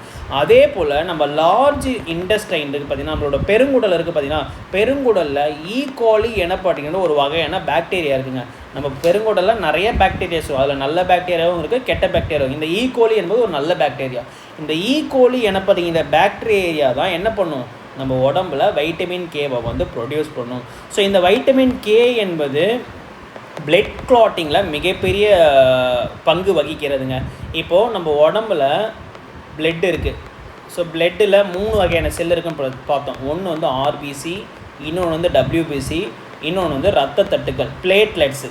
இந்த பிளேட்லெட்ஸோடைய மிக முக்கியமான பணி என்னன்னு பார்த்தீங்கன்னா, இப்போ உங்கள் உடம்புல எங்கேயாச்சும் காயம் ஏற்பட்டுச்சு அப்படின்னா பிளட்டு வந்து வெளியே வருமா. ஸோ இந்த பிளட்டை உறைய வைக்கக்கூடிய பணியை யார் பண்ணும் அப்படின்னு பார்த்தீங்கன்னா, இந்த பிளேட்லெட் வந்து நம்ம ரத்தத்தில் இருக்கக்கூடிய ரத்த தட்டுக்கள் வந்து பண்ணுவாருங்க. ஓகேவா. அப்போது நம்ம உடம்புல ஓடக்கூடிய ரத்தத்துலேயும் பிளேட்லெட்ஸ் வந்து இருக்கும். அப்போ ஏன் நம்ம உடம்புல ஓடக்கூடிய ரத்தம் வந்து உறையலை அப்படின்னு பார்த்தீங்கன்னா, நம்ம உடம்புல லிவர் வந்து என்ன பண்ணும், ஹெப்பாரின் எனப்படுகின்ற ஒரு புரதத்தை வந்து சுரக்கும். ஓகேவா. ஹெப்பாரின் வந்து என்ன பண்ணும், ஹெப்பாரின் எனப்படுவது புரதம் கிடையாது, ஒரு கார்போஹைட்ரேட். இந்த ஹெப்பாரினோட வேலை என்ன அப்படின்னு பார்த்தீங்கன்னா, நம்ம உடம்புல ஓடக்கூடிய ரத்தத்தை வந்து உறையாமல் பார்த்துக்கக்கூடிய வேலையை தான் இந்த ஹெப்பாரின் வந்து பண்ணும். ஓகேவா. சப்போஸ் உங்களுக்கு ரத்தம் வந்து வெளியே எக்ஸ்போஸ் ஆச்சுன்னா, ஏதாவது அடிபட்டு வெளியே வரக்கூடிய ரத்தத்தை உறைய வைக்கக்கூடிய பணியை தான் யார் பண்ணுவா, இந்த பிளேட்லெட் வந்து பண்ணுவார். ஓகேவா. ஸோ இந்த பிளேட்லெட் வந்து தனியாக கொண்டு வரான்னு கேட்டிங்கன்னா கிடையாது. இந்த பிளேட்லெட் வந்து வைட்டமின் கே கூட சேர்ந்து தான் அந்த உரைய வைக்கக்கூடிய பணியை வந்து பண்ணுவார். அதனால தான் இந்த வைட்டமின் கே வந்து பிளட் கிளாட்டிங்கில் வந்து மிக முக்கியமான பங்கு வகிக்கிறது. ஸோ அப்போ உரைய வைக்கிறதுல, ரத்தம் உரைய வைக்கிறதுல மிக முக்கியமான பங்கு வகிக்கிறது அப்படின்னா இந்த வைட்டமின் கே வந்து குறைபாடுனால உங்களுக்கு என்ன ஏற்படும்? ஹேமராய்ட்ஸ் வந்து ஏற்படும். அதாவது ரத்தப்போக்கு அப்படின்னா உங்களுக்கு ஏதாச்சும் அடிபட்டுச்சு அப்படின்னா பிளட் வந்து கிளாட் ஆகவே ஆகாதுங்க. ரத்தம் அப்படியே கசிஞ்சிக்கிட்டே இருக்கும். ரத்தம் உறையாமல் இருக்கிறதுக்கு தான் இந்த வைட்டமின் கே உடைய டிஃபிஷியன்சி என்ன பண்ணால் ரத்தம் உறையாமை, ரத்தப்போக்கு அப்படின்னு சொல்லலாம். ஓகேவா. ஓகே, இப்போ என்னென்னலாம் படிச்சிட்டோம்? வைட்டமின் ஏ படித்தாச்சு, வைட்டமின் சி படித்தாச்சு, வைட்டமின் டி படித்தாச்சு, வைட்டமின் இ படித்தாச்சு, வைட்டமின் கே படித்தாச்சு. Okay, race to Nepal, retinol, calciferol, retinol, ascorbic அமிலம், கால்சிஃபெராலு, டோகோஃபெராலு, அடுத்தது வந்து நாப்தோகுயினின் அப்படின்ற பேர் படித்தாச்சு. இப்போ அடுத்தது இந்த பி காம்ப்ளெக்ஸ்க்கு வந்து வரும். பி காம்ப்ளெக்ஸுக்கும் நம்ம ஷார்ட்ஸில் நம்ம என்ன பண்ணியிருப்போம்? ஷார்ட்கட் வந்து சொல்லியிருப்போம். ஓகேவா. ஸோ B1 மொத்தமாக எத்தனை வைட்டமின் இருக்குது அப்படின்னு பார்த்தீங்கன்னா B1ன்னு ஒன்று இருக்குது, அடுத்தது B2ன்னு ஒன்று இருக்குது, B3ன்னு ஒன்று இருக்குது, அடுத்தது B4 மட்டும் விட்டுருங்க, B5, B6, B7, அடுத்தது B8 விட்டுருங்க, B9, 10, 11 விட்டுட்டு B12. மொத்தமாக 1, 2, 3, 4, 5, 6, 7, 8 பி காம்ப்ளெக்ஸில் மொத்தமாக எத்தனை வைட்டமின் இருக்குது அப்படின்னு பார்த்தோம்னா மொத்தமாக 8 வைட்டமின் இருக்குங்க. இதுக்கு வந்து ஒரு ஷார்ட்கட் வந்து நம்ம ஷார்ட்ஸில் வந்து சொல்லியிருப்போம். நீ பேனு பையு BFC. ஸோ என்ன சொல்லியிருப்போம் அப்படின்னு பார்த்தீங்கன்னா தாரிணி அப்படின்ற ஒரு பொண்ணு ஞாபகம் வச்சுக்கோங்க. தாரிணி.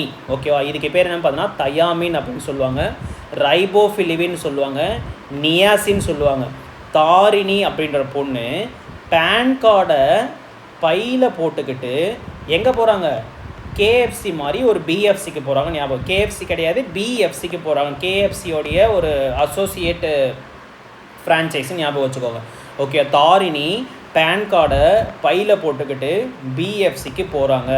மீனிங் என்னென்னு பார்த்தீங்கன்னா வைட்டமின் பியோடைய சயின்டிஃபிக் நேம் வந்து thiamine, vitamin B2 scientific name வந்து riboflavin, vitamin B3 scientific name வந்து niacin, vitamin B5 scientific name வந்து pantothenic acid, vitamin B6 scientific name வந்து pyridoxine, vitamin B7 scientific name வந்து biotin, vitamin B9 scientific name வந்து folic acid, vitamin B12 scientific name வந்து cobalamin. ஓகேவா. So thiamine, riboflavin, niacin, pantothenic acid, pyridoxine, biotin, folic acid, cobalamin. Tharini PAN கார்டை பையில் போட்டுக்கிட்டு எங்கே போகிறாங்க? BFCக்கு போகிறாங்க. ஸோ இந்த ஷார்ட்கட் வந்து ஞாபகம் வச்சுக்கோங்க. அதே போல் வந்து வைட்டமின் ACDEK வந்து ரேஸ் டு நேபாள் வந்து நான் சொல்லிக் கொடுது. இப்போ இங்கே பாருங்கள், ஒன்று படிச்சிருமா? வைட்டமின் B1 சயின்டிஃபிக் நேம் என்ன அப்படின்னு பார்த்தீங்கன்னா தயாமினுங்க. சோர்ஸ் வந்து முக்கியம் கிடையாது, பட் வேணும்னா நீங்கள் சோர்ஸ் வந்து தெரிஞ்சு வச்சுக்கோங்க. பட் சோர்ஸ் வந்து அந்த அளவுக்கு ரொம்ப ரொம்ப முக்கியம் கிடையாது, வேணும்னா மட்டும் தெரிஞ்சு. ஸோ வைட்டமின் B1 கிடைக்கக்கூடிய ஃபுட் சோர்ஸ் எதுன்னு பார்த்தீங்கன்னா ரைஸு, வீட்டு, மில்லட்ஸு. அதாவது மில்லட்ஸ் அப்படின்னா திணை தானியங்கள் அப்படின்னு சொல்லுவாங்க. அரிசி, கோதுமை மற்றும் திணை போன்ற தானியங்கள்லேருந்து நமக்கு வைட்டமின் B1 வந்து கிடைக்கிறது. இதோடைய வைட்டமின் B1 குறைபாடுனால நமக்கு என்ன நோய் ஏற்படும் அப்படின்னு பார்த்தா பெரி எனப்படுகின்ற ஒரு நோய் வந்து ஏற்படுது. அதனால தான் இந்த வைட்டமின் B1க்கு இன்னொரு பேர் சொல்கிறாங்க, பெரியை தடுக்கக்கூடிய வைட்டமின், ஆன்டி பெரி வைட்டமின் அப்படின்னு சொல்கிறாங்க. ஓகேவா. வேறு எதுவும் தெரிஞ்சுக்காதீங்க. வைட்டமின் B1 சயின்டிஃபிக் நேம் என்னென்னு தெரிஞ்சுக்கோங்க.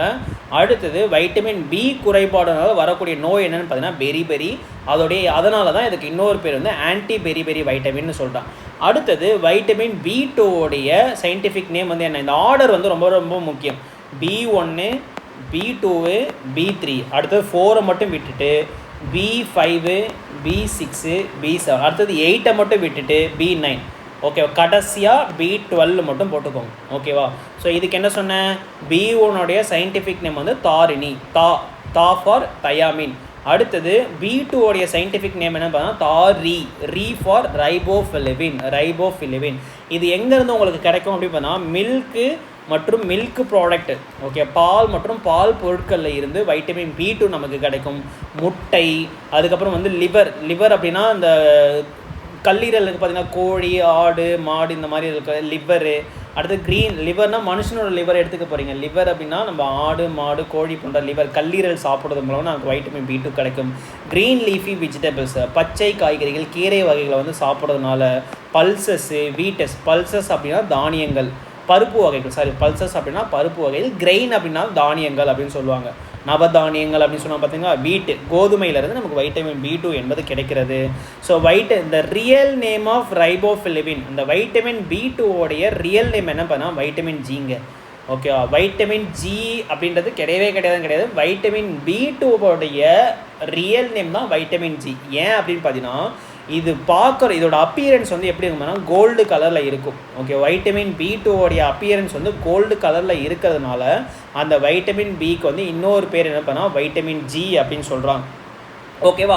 ஸோ அடுத்தது இந்த வைட்டமின் B2வால் நமக்கு ஏற்படக்கூடிய டிஃபிஷியன்சி என்னன்னு பார்த்தீங்கன்னா சீலியோசிஸ் எனப்படுகின்ற டங் அல்சருங்க. அதாவது நாக்கில் வந்து பொத்தலாம் விழும், நாக்கில் வந்து கட்டி வரும், இந்த உதடு அடியிலலாம் வந்து உங்களுக்கு ஒரு மாதிரி அல்சர் வரும் பார்த்துருக்கீங்க. அது எல்லாத்துக்குமே காரணம் என்ன அப்படின்னு பார்த்தீங்கன்னா இந்த வைட்டமின் B2 உடைய டிஃபிஷியன்சி தான். நாக்கு புண்ணு, வீக்கம் மற்றும் உதடு வெடிப்பு, இதுக்கு பேர் தான் சீலியோசிஸ் அப்படின்னு சொல்லுவாங்க. ஓகேவா. அடுத்தது இந்த வைட்டமின் B3 உடைய சயின்டிஃபிக் நேம் வந்து என்ன நீ அப்படின்னா நியாசின். ஓகே, வைட்டமின் B3 உடைய சயின்டிஃபிக் நேம் வந்து நியாசின் அல்லது நிக்கோட்டினிக் ஆசிட் அப்படின்னு சொல்லுவாங்க. நிக்கோட்டினிக் ஆசிட் அல்லது நியாசின் அப்படின்னு சொல்கிறாங்க. எங்கேருந்து இந்த வைட்டமின் B3 எந்த ஃபுட்டுலேருந்து உங்களுக்கு கிடைக்குதுன்னு பார்த்தீங்கன்னா ஃபிஷ்ஷு, லெக்யூம்ஸு, ப்ரௌன் ரைஸு, அதுக்கப்புறம் வந்து நட்ஸு, கார அரிசின்னு சொல்லுவாங்க. இந்த ப்ரௌன் ரைஸ் அப்படின்னா கார அரிசி கேரளாவில் அதிகமாக இருக்கும். கேரளா, கன்னியாகுமரி, நாகர்கோவில் சைடில் இந்த ப்ரௌன் ரைஸ் வந்து அதிகம். அதுக்கப்புறம் நட்ஸு, சீட்ஸு, இதிலேருந்துலாம் உங்களுக்கு வைட்டமின் B3 வந்து அதிகமாக கிடைக்கும். அடுத்தது and amino acid call tryptophan. நம்ம ப்ரோட்டீன் படிக்கும்போதே நம்ம பார்த்தோம். ஸோ ப்ரோட்டீன் உடைய ஸ்மாலஸ்ட் யூனிட் என்ன பார்த்தோன்னா அமினோ ஆசிடுங்க. மொத்தமாக 20 அமினோ ஆசிட் வந்து உங்களுக்கு என்ன 20 அமினோ ஆசிட் வந்து பெப்டைட் பாண்டில் சேர்ந்து உங்களுக்கு என்ன உருவாக்கும், ஒரு ப்ரோட்டீனை வந்து உருவாக்கும். இந்த 20 அமினோ ஆசிடில் 9 எசென்ஷியல் அமினோ ஆசிட், அதுக்கப்புறம் 11 நான் எசென்ஷியல் அமினோ ஆசிட். 9 எசென்ஷியல் அப்படின்னா நம்ம உணவில் இருந்து கிடைக்கக்கூடிய அமினோ ஆசிட்ஸை எசென்ஷியல்னு சொல்கிறோம். நம்மளோட பாடி ப்ரொடியூஸ் பண்ணக்கூடிய எசென்ஷியல் ஆசிடை நான் எசென்ஷியல் சொல்கிறோம். இந்த 9 எசென்ஷியல் அமினோ ஆசிடில் ட்ரிப்டோஃபேன் அப்படின்ற ஒரு அமினோ ஆசிட் வந்து நம்ம பார்த்தோம். இந்த ட்ரிப்டோஃபேன் அமினோ ஆசிட் வந்து என்ன பண்ணும் அப்படின்னு பார்த்தீங்கன்னா நம்ம உடம்புல வைட்டமின் B3 வந்து கன்வெர்ட், அதாவது இந்த ட்ரிப்டோஃபேன் எனப்படும் இந்த அமினோ ஆசிட் தான் நம்ம உடம்புல வைட்டமின் 3 கன்வெர்ட் ஆகும்னு சொல்கிறாங்க. வைட்டமின் 3 சயின்டிஃபிக் நேம் தான் இந்த நியாசின். ஓகேவா. இந்த வைட்டமின் 3னால் நமக்கு ஏற்படக்கூடிய நோய் என்ன அப்படின்னு பார்த்தீங்கன்னா பெலக்ரா அப்படின்னா இது வந்து ஒரு நோய். இந்த பெலக்ராவால் ஏற்படக்கூடிய சிம்டம்ஸ், இந்த சிம்டம்ஸ்லாம் இருந்ததுன்னா பெலக்ரா அப்படின்னா 4D சிண்ட்ரோம் அப்படின்னு சொல்லுவாங்க. 4D சிண்ட்ரோம் அப்படின்னா இந்த 4 சிம்டம், அதாவது stage 1, stage 2, stage 3, stage 4. Okay, இந்த மாதிரி சிம்டம்ஸ் வந்து இருக்கும். அதனால தான் இது வந்து 4D சிண்ட்ரம் அப்படின்னு சொல்கிறாங்க. அதாவது டயேரியா அப்படின்னா வாந்தி பேதி. ஓகே, வாந்தி பேதி இருக்கிறது தான் முதல் ஸ்டேஜ் ஆஃப் சிம்டம்ஸ். அடுத்தது டெர்மேட்டிஸ் அப்படின்னா உங்களுக்கு வந்து என்ன, நீங்கள் வெயிலில் படக்கூடிய இடம் இருக்குது பார்த்தீங்கன்னா கை, கால், உங்களுக்கு வெயிலில் என்னென்னலாம் எந்தெந்த ஸ்கின்னெல்லாம் எக்ஸ்போஸ் ஆகுதோ அதில் வந்து உங்களுக்கு ஒரு மாரி கருப்பாக மாறுறது, சிகப்பாக மாறுறது, இதெல்லாம் தோல் உரிச்சிக்கிட்டு வர்றது, இந்த ஸ்கின் சம்மந்தப்பட்ட நோய் தான் வந்து இந்த டெர்மேட்டிஸ். அடுத்தது டீமென்ஷியா அப்படின்னா ஒரு மாதிரி மனக்குழப்பம் இல்லைன்னா மெமரி சம்மந்தப்பட்ட நோய், மெமரி லாஸா இல்லை மெமரி சம்மந்தப்பட்ட, அதாவது ஞாபக சக்தி சம்மந்தப்பட்ட நோய், இல்லைன்னா வந்து ஒரு மாதிரி மனசு வந்து எப்பயுமே வந்து ஒரு மாதிரி குழப்பமாக, அதுதான் வந்து இந்த டிமென்ஷியா அப்படின்னு சொல்லுவாங்க. இது வந்து ஸ்டேஜ் கடைசியாக நமக்கு ஃபைனலாக நடக்கக்கூடிய ஸ்டேஜ் தான் இது. எதுக்குமே நீங்கள் ட்ரீட்மெண்ட் எடுக்கல அப்படின்னு, இந்த பெலக்ராவுக்கு வந்து நீங்கள் ட்ரீட்மெண்ட் எடுக்கலிங்க அப்படின்னா கடைசியாக உங்களுக்கு என்ன ஏற்படுமா, டெத் என்பது ஏற்படும் அப்படின்னு சொல்கிறாங்க. ஓகேவா. அடுத்தது இந்த வைட்டமின் B5 சயின்டிஃபிக் நேம் வந்து என்னென்ன தாரினி. பேன் கார்டை பையில் போட்டுக்கிட்டு BFCக்கு போடுவாங்க. இதில் பேன் என்பது என்னன்னு பார்த்தீங்கன்னா வைட்டமின் B சயின்டிஃபிக் நேம் பேண்டோதெனிக் அமிலம் அப்படின்னு சொல்லுவாங்க. எங்கேருந்து இந்த எந்த ஃபுட்டுலேருந்து உங்களுக்கு கிடைக்கும் பார்த்தீங்கன்னா peanut, cashew nuts, avocados, brown rice போன்ற ஃபுட்டுலேருந்து நமக்கு வைட்டமின் B5 என்பது கிடைக்கும். ஸோ இந்த வைட்டமின் B5னால் நமக்கு என்ன குறைபாடு வந்து ஏற்படும் அப்படின்னு பார்த்தீங்கன்னா பேர்னிங் ஃபீட் சிண்ட்ரோமுங்க. பேர்னிங் ஃபீட் சிண்ட்ரோம் அப்படின்னா இந்த சேத்து புண்ணு, பாதம் வந்து எரிச்சலாக இருக்கிறது. ஸோ இந்த மாதிரியான சிண்ட்ரோம் வந்து நமக்கு ஏற்படும். தூக்கமின்மை, இன்சோமீனியா, வைட்டமின் B5 குறைபாடுனால என்ன ஏற்படுது? தூக்கமின்மை வந்து ஏற்படும். அதுக்கப்புறம் மன அழுத்தமும் இந்த வைட்டமின் B குறைபாடுனால நமக்கு ஏற்படுகிறது. ஸோ அடுத்தது இந்த வைட்டமின் B5 மிக முக்கியமான ஒரு விஷயம் என்ன அப்படின்னு இதில் நம்ம நோட் பண்ணல, இதை வச்சுக்கோம். ஆர்பிசி இருக்குது பார்த்தீங்களா? ஸோ ஆர்பிசி என்பது என்ன? ஒரு வகையான இரத்த செல்கள். ஸோ இந்த ஆர்பிசி உருவாக இந்த வைட்டமின் B5 வந்து உதவுகிறது. ரொம்ப ரொம்ப முக்கியமான பாயிண்ட்டு, இரத்த செல்கள் உருவாக உதவுகிறது. அந்த இரத்த செல்களையும் குறிப்பாக இந்த ஆர்பிசி வந்து ப்ரொடியூஸ் ஆகிறதுக்கு இந்த வைட்டமின் B வந்து ஹெல்ப்ஃபுல்லாக இருக்குது. அடுத்தது நம்ம சாப்பிடக்கூடிய உணவை வந்து எரிசக்தியாக அதாவது நம்ம சாப்பிடக்கூடிய சாப்பாடு வந்து எனர்ஜியாக கன்வெர்ட் ஆகணும் அப்படின்னா நம்மளோட சாப்பாடு வந்து பேர்ன் ஆகணுமா, டைஜஷனில் வந்து பேர்ன் ஆகணுமா? ஸோ அப்போ நம்மளுடைய சாப்பாடை வந்து எரிசக்தியாக மாற்ற உதவும் இந்த வைட்டமின். எரிசக்தியாக மாற்ற உதவும் யார்? இந்த வைட்டமின் B5. இந்த 2 பாயிண்ட் வந்து நோட் பண்ணி வச்சுக்கோங்க. நம்மளோட இரத்த செல்கள் உருவாக உதவுகிறது. மேலும் நம்ம சாப்பிடக்கூடிய உணவை வந்து எரிசக்தியாக மாற்ற உதவுகிறது.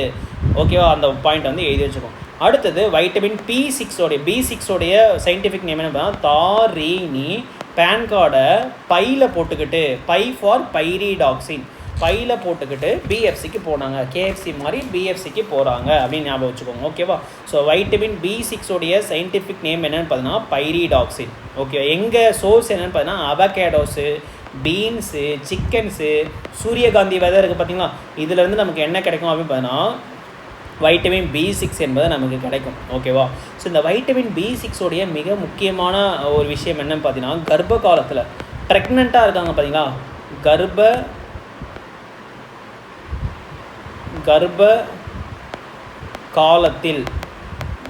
காலத்தில் வந்து குழந்தையோடைய மூளை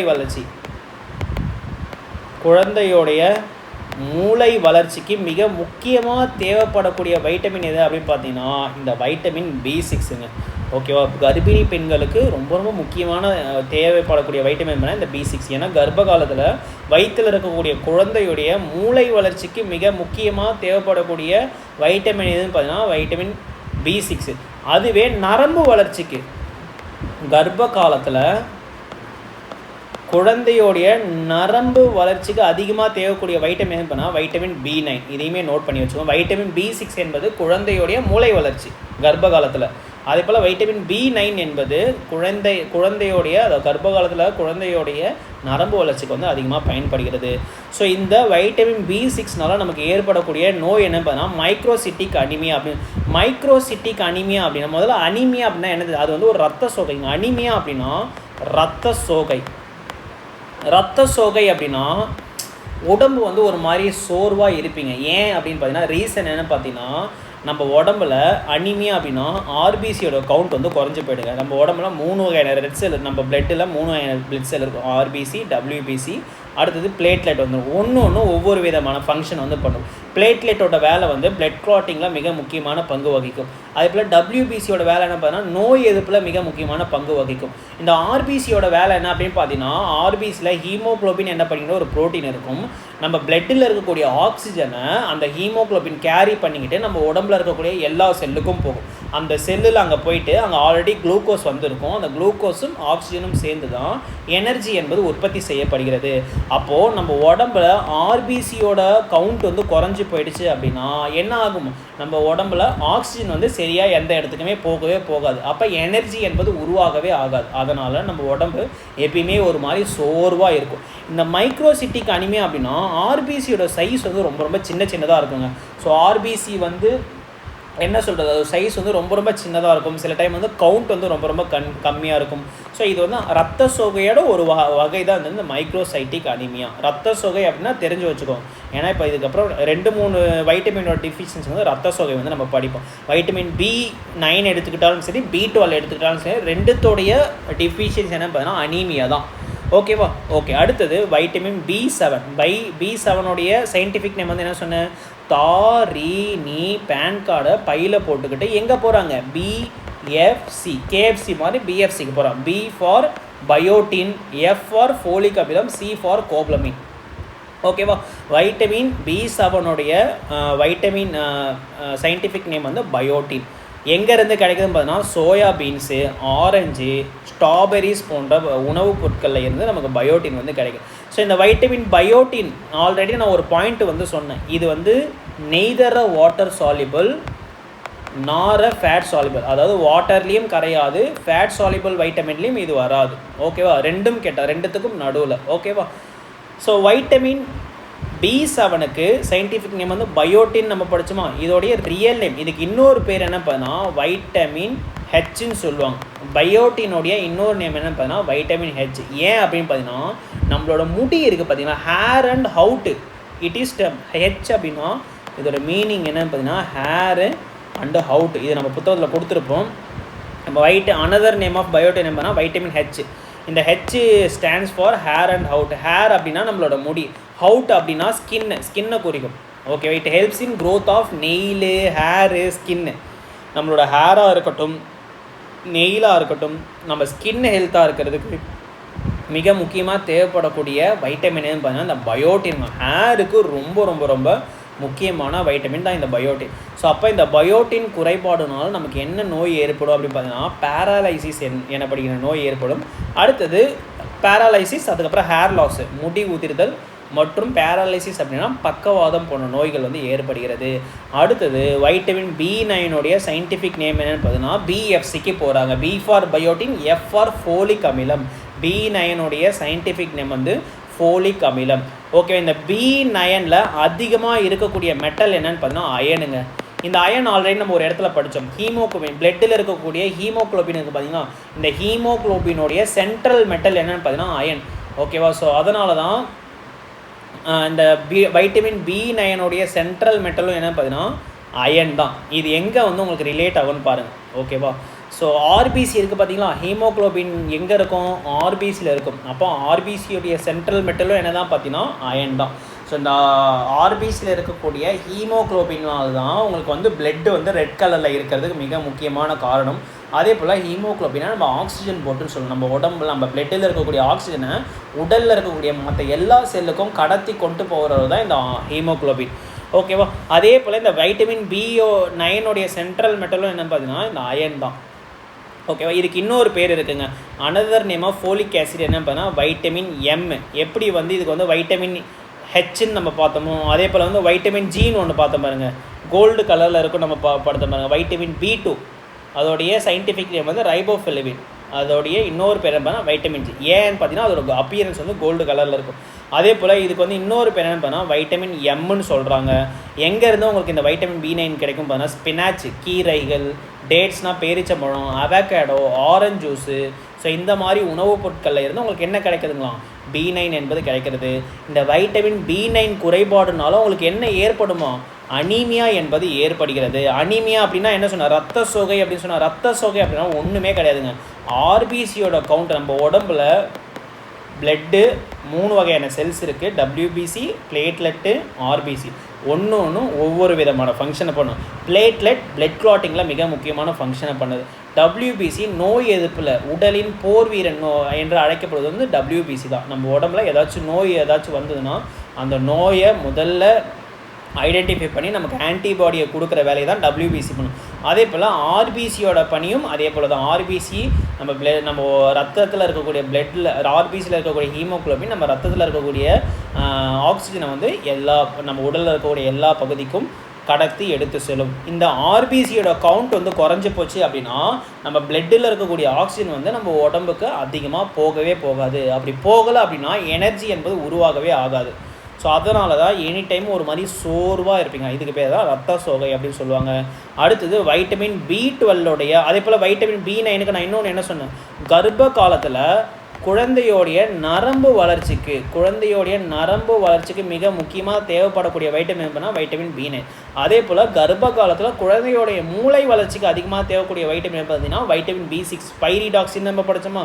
அதே போல் வைட்டமின் B12 சயின்டிஃபிக் நேம் என்ன பார்த்தீங்கன்னா கோப்ளமின். BFCக்கு போகிறாங்க. C for cobalamin. எங்கேருந்து கிடைக்கும்? எக்கு, மில்க்கு, ஃபிஷ்ஷு, பீஃபு, அடுத்து சிக்கன் போன்ற உணவில் இருந்து உங்களுக்கு வைட்டமின் B12 என்பது கிடைக்கும். இதோட டிஃபிஷியன்சி என்ன தான் பார்த்தீங்கன்னா பெரினிஷியஸ் அனீமியா. இதுவும் வந்து அனீமியோட ஒரு டைப்பு தான். ஓகேவா? ஸோ இரும்பு சத்து குறைபாடுனால ஏற்படக்கூடிய நோய் என்னென்னு பார்த்தீங்கன்னா இந்த நார்மலான அனீமியா. ஓகேவா? அதே போல் வந்து பெர்னிஷியஸ் அனீமியா என்பது அனீமியாவோடைய ஒரு டைப்பு தான். ஸோ தீங்கு இருக்கிறதுல ரொம்ப ரொம்ப அதிகமான தீங்கு விளைவிக்கக்கூடிய அனீமியா எது பார்த்தீங்கன்னா இந்த அனீமியா தாங்க. ரொம்ப ரொம்ப சிவியராக இருக்கும். ஓகேவா? ஸோ எல்லாமே படித்தாச்சு. வைட்டமின் ஏ படித்தாச்சு, வைட்டமின் பி காம்ப்ளெக்ஸ் படித்தாச்சு, வைட்டமின் டி பார்த்தாச்சு, வைட்டமின் இ பார்த்தாச்சு, வைட்டமின் கே பார்த்தாச்சு. எல்லாத்தையுமே பார்த்து வச்சுக்கோங்க. கடைசியாக மினரல்ஸ் மட்டும் இருக்குது. அதை நான் ஒரே டைம் வந்து காமிச்சிடுறேன். ரொம்ப ரொம்ப இம்பார்ட்டண்ட் கிடையாது, ஜஸ்ட்டு தெரிஞ்சு மட்டும் வச்சுக்கோங்க. ஓகே, நம்ம ஹியூமன் பாடியில் இருக்கக்கூடிய சம் ஆஃப் இம்பார்ட்டன்ட் மினரல்ஸ் என்ன பார்த்தீங்கன்னா அதில் மிக முக்கியமான மினரல் வந்து கால்சியம். கால்சியம் வந்து உங்களுக்கு அதிகமாக எங்கே இருக்கும்? போன்ஸில் வந்து இருக்கும்.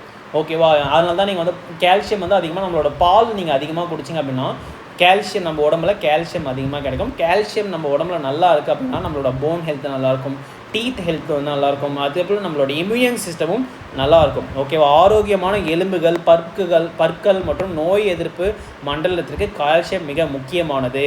ஸோ நம்ம பிளட்டில் இருக்கக்கூடிய கால்சியத்தை கண்ட்ரோல் பண்ணுறவர் தான் யார்? நம்ம என்ன படித்தோம்? வைட்டமின் கேவா?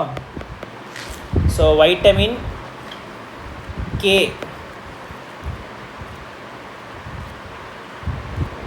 Sorry vitamin D. D for calciferol. கால்சினா பேர்லேயே இருக்குங்களா? ஸோ வைட்டமின் டி வந்து சன்லைட் வைட்டமின் படித்தோம், சன்ஷைன் வைட்டமின் படித்தோம், கிட்னி வைட்டமின் படித்தோம், ஹார்மோன் வைட்டமின் நம்ம படித்தோமா? ஹார்மோன் வைட்டமின் அப்படின்னா என்ன? நம்ம உடம்புல வைட்டமின் டி ஹார்மோனாக செயல்பட்ட நம்ம பிளட்டில் இருக்கக்கூடிய கால்சியம் கான்சன்ட்ரேஷனை கண்ட்ரோல் பண்ணும்.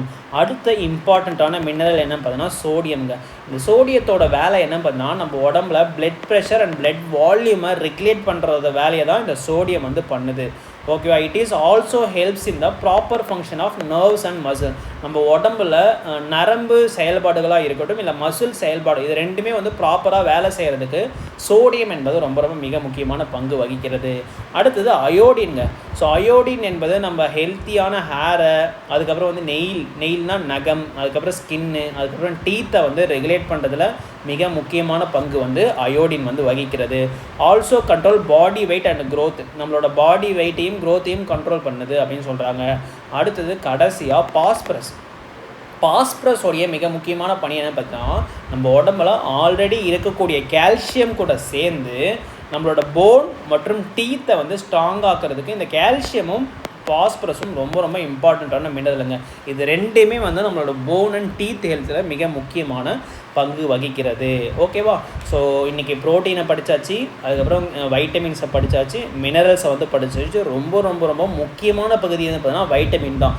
ஸோ வைட்டமினோட சயின்டிஃபிக் நேமில் இருந்து கண்டிப்பாக நம்ம ஒரு கொஷின், அந்த ஒரு பகுதியில் இருந்து மட்டுமே நம்ம ஒரு கொஷினை வந்து எதிர்பார்க்கலாம். ஸோ என்ன ஷார்ட்கட் பார்த்தோம்? Race to Nepal. ஓகேவா? வைட்டமின் ஏவோடைய சயின்டிஃபிக் நேம் ரெட்டினா, வைட்டமின் சியோடைய சயின்டிஃபிக் நேம் வந்து ஆஸ்காரபிக் அமிலம், வைட்டமின் டியோடைய சயின்டிஃபிக் நேம் வந்து கால்சிஃபெரால், அதாவது வைட்டமின் இயோடைய சயின்டிஃபிக் நேம் வந்து டோகோபெரால், வைட்டமின் கேவோடைய சயின்டிஃபிக் நேம் வந்து நாப்தோக்வினின்னு படித்தோம். அதே போல் பி காம்ப்ளெக்ஸுக்கு என்ன படித்தோம்? தாரிணி பேன் கார்டை பையில் போட்டுக்கிட்டு நம்மளோட சப்ஸ்கிரைபர் யாராச்சும் தாரிணி இருந்தீங்கன்னா என்னை மன்னிச்சுக்கோங்க, இது சும்மா ஒரு ஷார்ட்கட்டுக்கு தான், எதுவும் மனசில் வச்சுக்காதீங்க. தாரிணி பேன் கார்டை பையில் போட்டுக்கிட்டு பிஎஃப்சிக்கு வந்து போகிறாங்க. ஸோ தயாமின், ரைபோஃபிலிவின், நியாசின், பேண்டோதெனிக் அமிலம், பைரிடாக்சின், பயோட்டின், ஃபோலிக் அமிலம், கோப்ளமின். அதில் வந்து இது வந்து வைட்டமின் B1, B2, B3, 4 மட்டும் விட்டுருங்க. வைட்டமின் B5, B6, B7, அடுத்தது 8 மட்டும் விட்டுருங்க. B9, அடுத்தது B12. ஓகேவா? 10ஐயும் 11ஐயும் விட்டுருங்க. ஓகேவா? ஓகே. ஸோ இந்த லெசன் வந்து கம்ப்ளீட்டாக எல்லாருக்குமே புரிஞ்சிருக்கும் ப்ளஸ் பிடிச்சிருக்கும் நான் நம்புகிறேன். நியூட்ரியண்ட்டில் இருந்து part number 1 and part number 2 வந்து அப்லோட் பண்ணிட்டோம். பார்ட் நம்பர் 1ல் கார்போஹைட்ரேட்டும் ஃபேட்டும் படித்தோம். பார்ட் நம்பர் 2ல் வந்து ப்ரோட்டீன், வைட்டமின்ஸ், மினரல்ஸை பற்றி படிச்சிருக்கோம். இந்த பார்ட்டு ரொம்ப ரொம்ப ரொம்ப முக்கியமான பார்ட்டு எக்ஸாமுக்கு. தயவு செஞ்சு ஸ்கிப் பண்ணாமல் பார்ட் நம்பர் 1, பார்ட் நம்பர் 2 ரெண்டுமே படித்து கற்றுக்கோங்க. நெக்ஸ்ட்டு கிளாஸில் வந்து நம்ம உடல் உறுப்பு மண்டலங்களை வந்து ஸ்டார்ட் பண்ணலாம். ஸ்டார்ட் ஃப்ரம் டைஜஸ்டிவ் சிஸ்டம்லேருந்து நம்ம ஸ்டார்ட் பண்ணலாம். இதுக்கப்புறம் வரக்கூடிய எல்லா லெசன்ஸுமே ரொம்ப ரொம்ப இன்ட்ரெஸ்டிங்காக இருக்கும். நம்ம உடம்புல இந்த மாதிரியான விஷயங்கள்லாம் இருக்கா அப்படின்றத நீங்களே ஆச்சரியப்படுவீங்க. அந்த அளவுக்கு ரொம்ப ரொம்ப இன்ட்ரெஸ்டிங்கான டாபிக்ஸ்லாம் வரப்போகுது. முடிஞ்ச அளவுக்கு எல்லா லெசனையுமே ஒரே வீடியோ பதிவில் முடிக்க நம்ம ட்ரை பண்ணோம். ஓகேவா? Okay fine, thank you. நெக்ஸ்ட் இந்த ஸ்க்ரீனில் தெரிகிற இந்த மெட்டீரியல் உங்களுக்கு வேணும் அப்படின்னா 800 பே பண்ணிவிட்டு உங்களோட அட்ரஸ் சென்ட் பண்ணினா கொரியர் மூலமாக இந்த புக்கை நீங்கள் ரிசீவ் பண்ணிக்கலாம். ஸோ புக்கு வேணும் அப்படின்னா ஸ்க்ரீனில் தெரிகிற இந்த நம்பருக்கு வாட்ஸ்அப் மூலமாக கான்டாக்ட் பண்ணி அக்சஸ் பண்ணிக்கோங்க. தேங்க்யூ. நம்ம நெக்ஸ்ட் வீடியோவில் பார்க்கலாம்.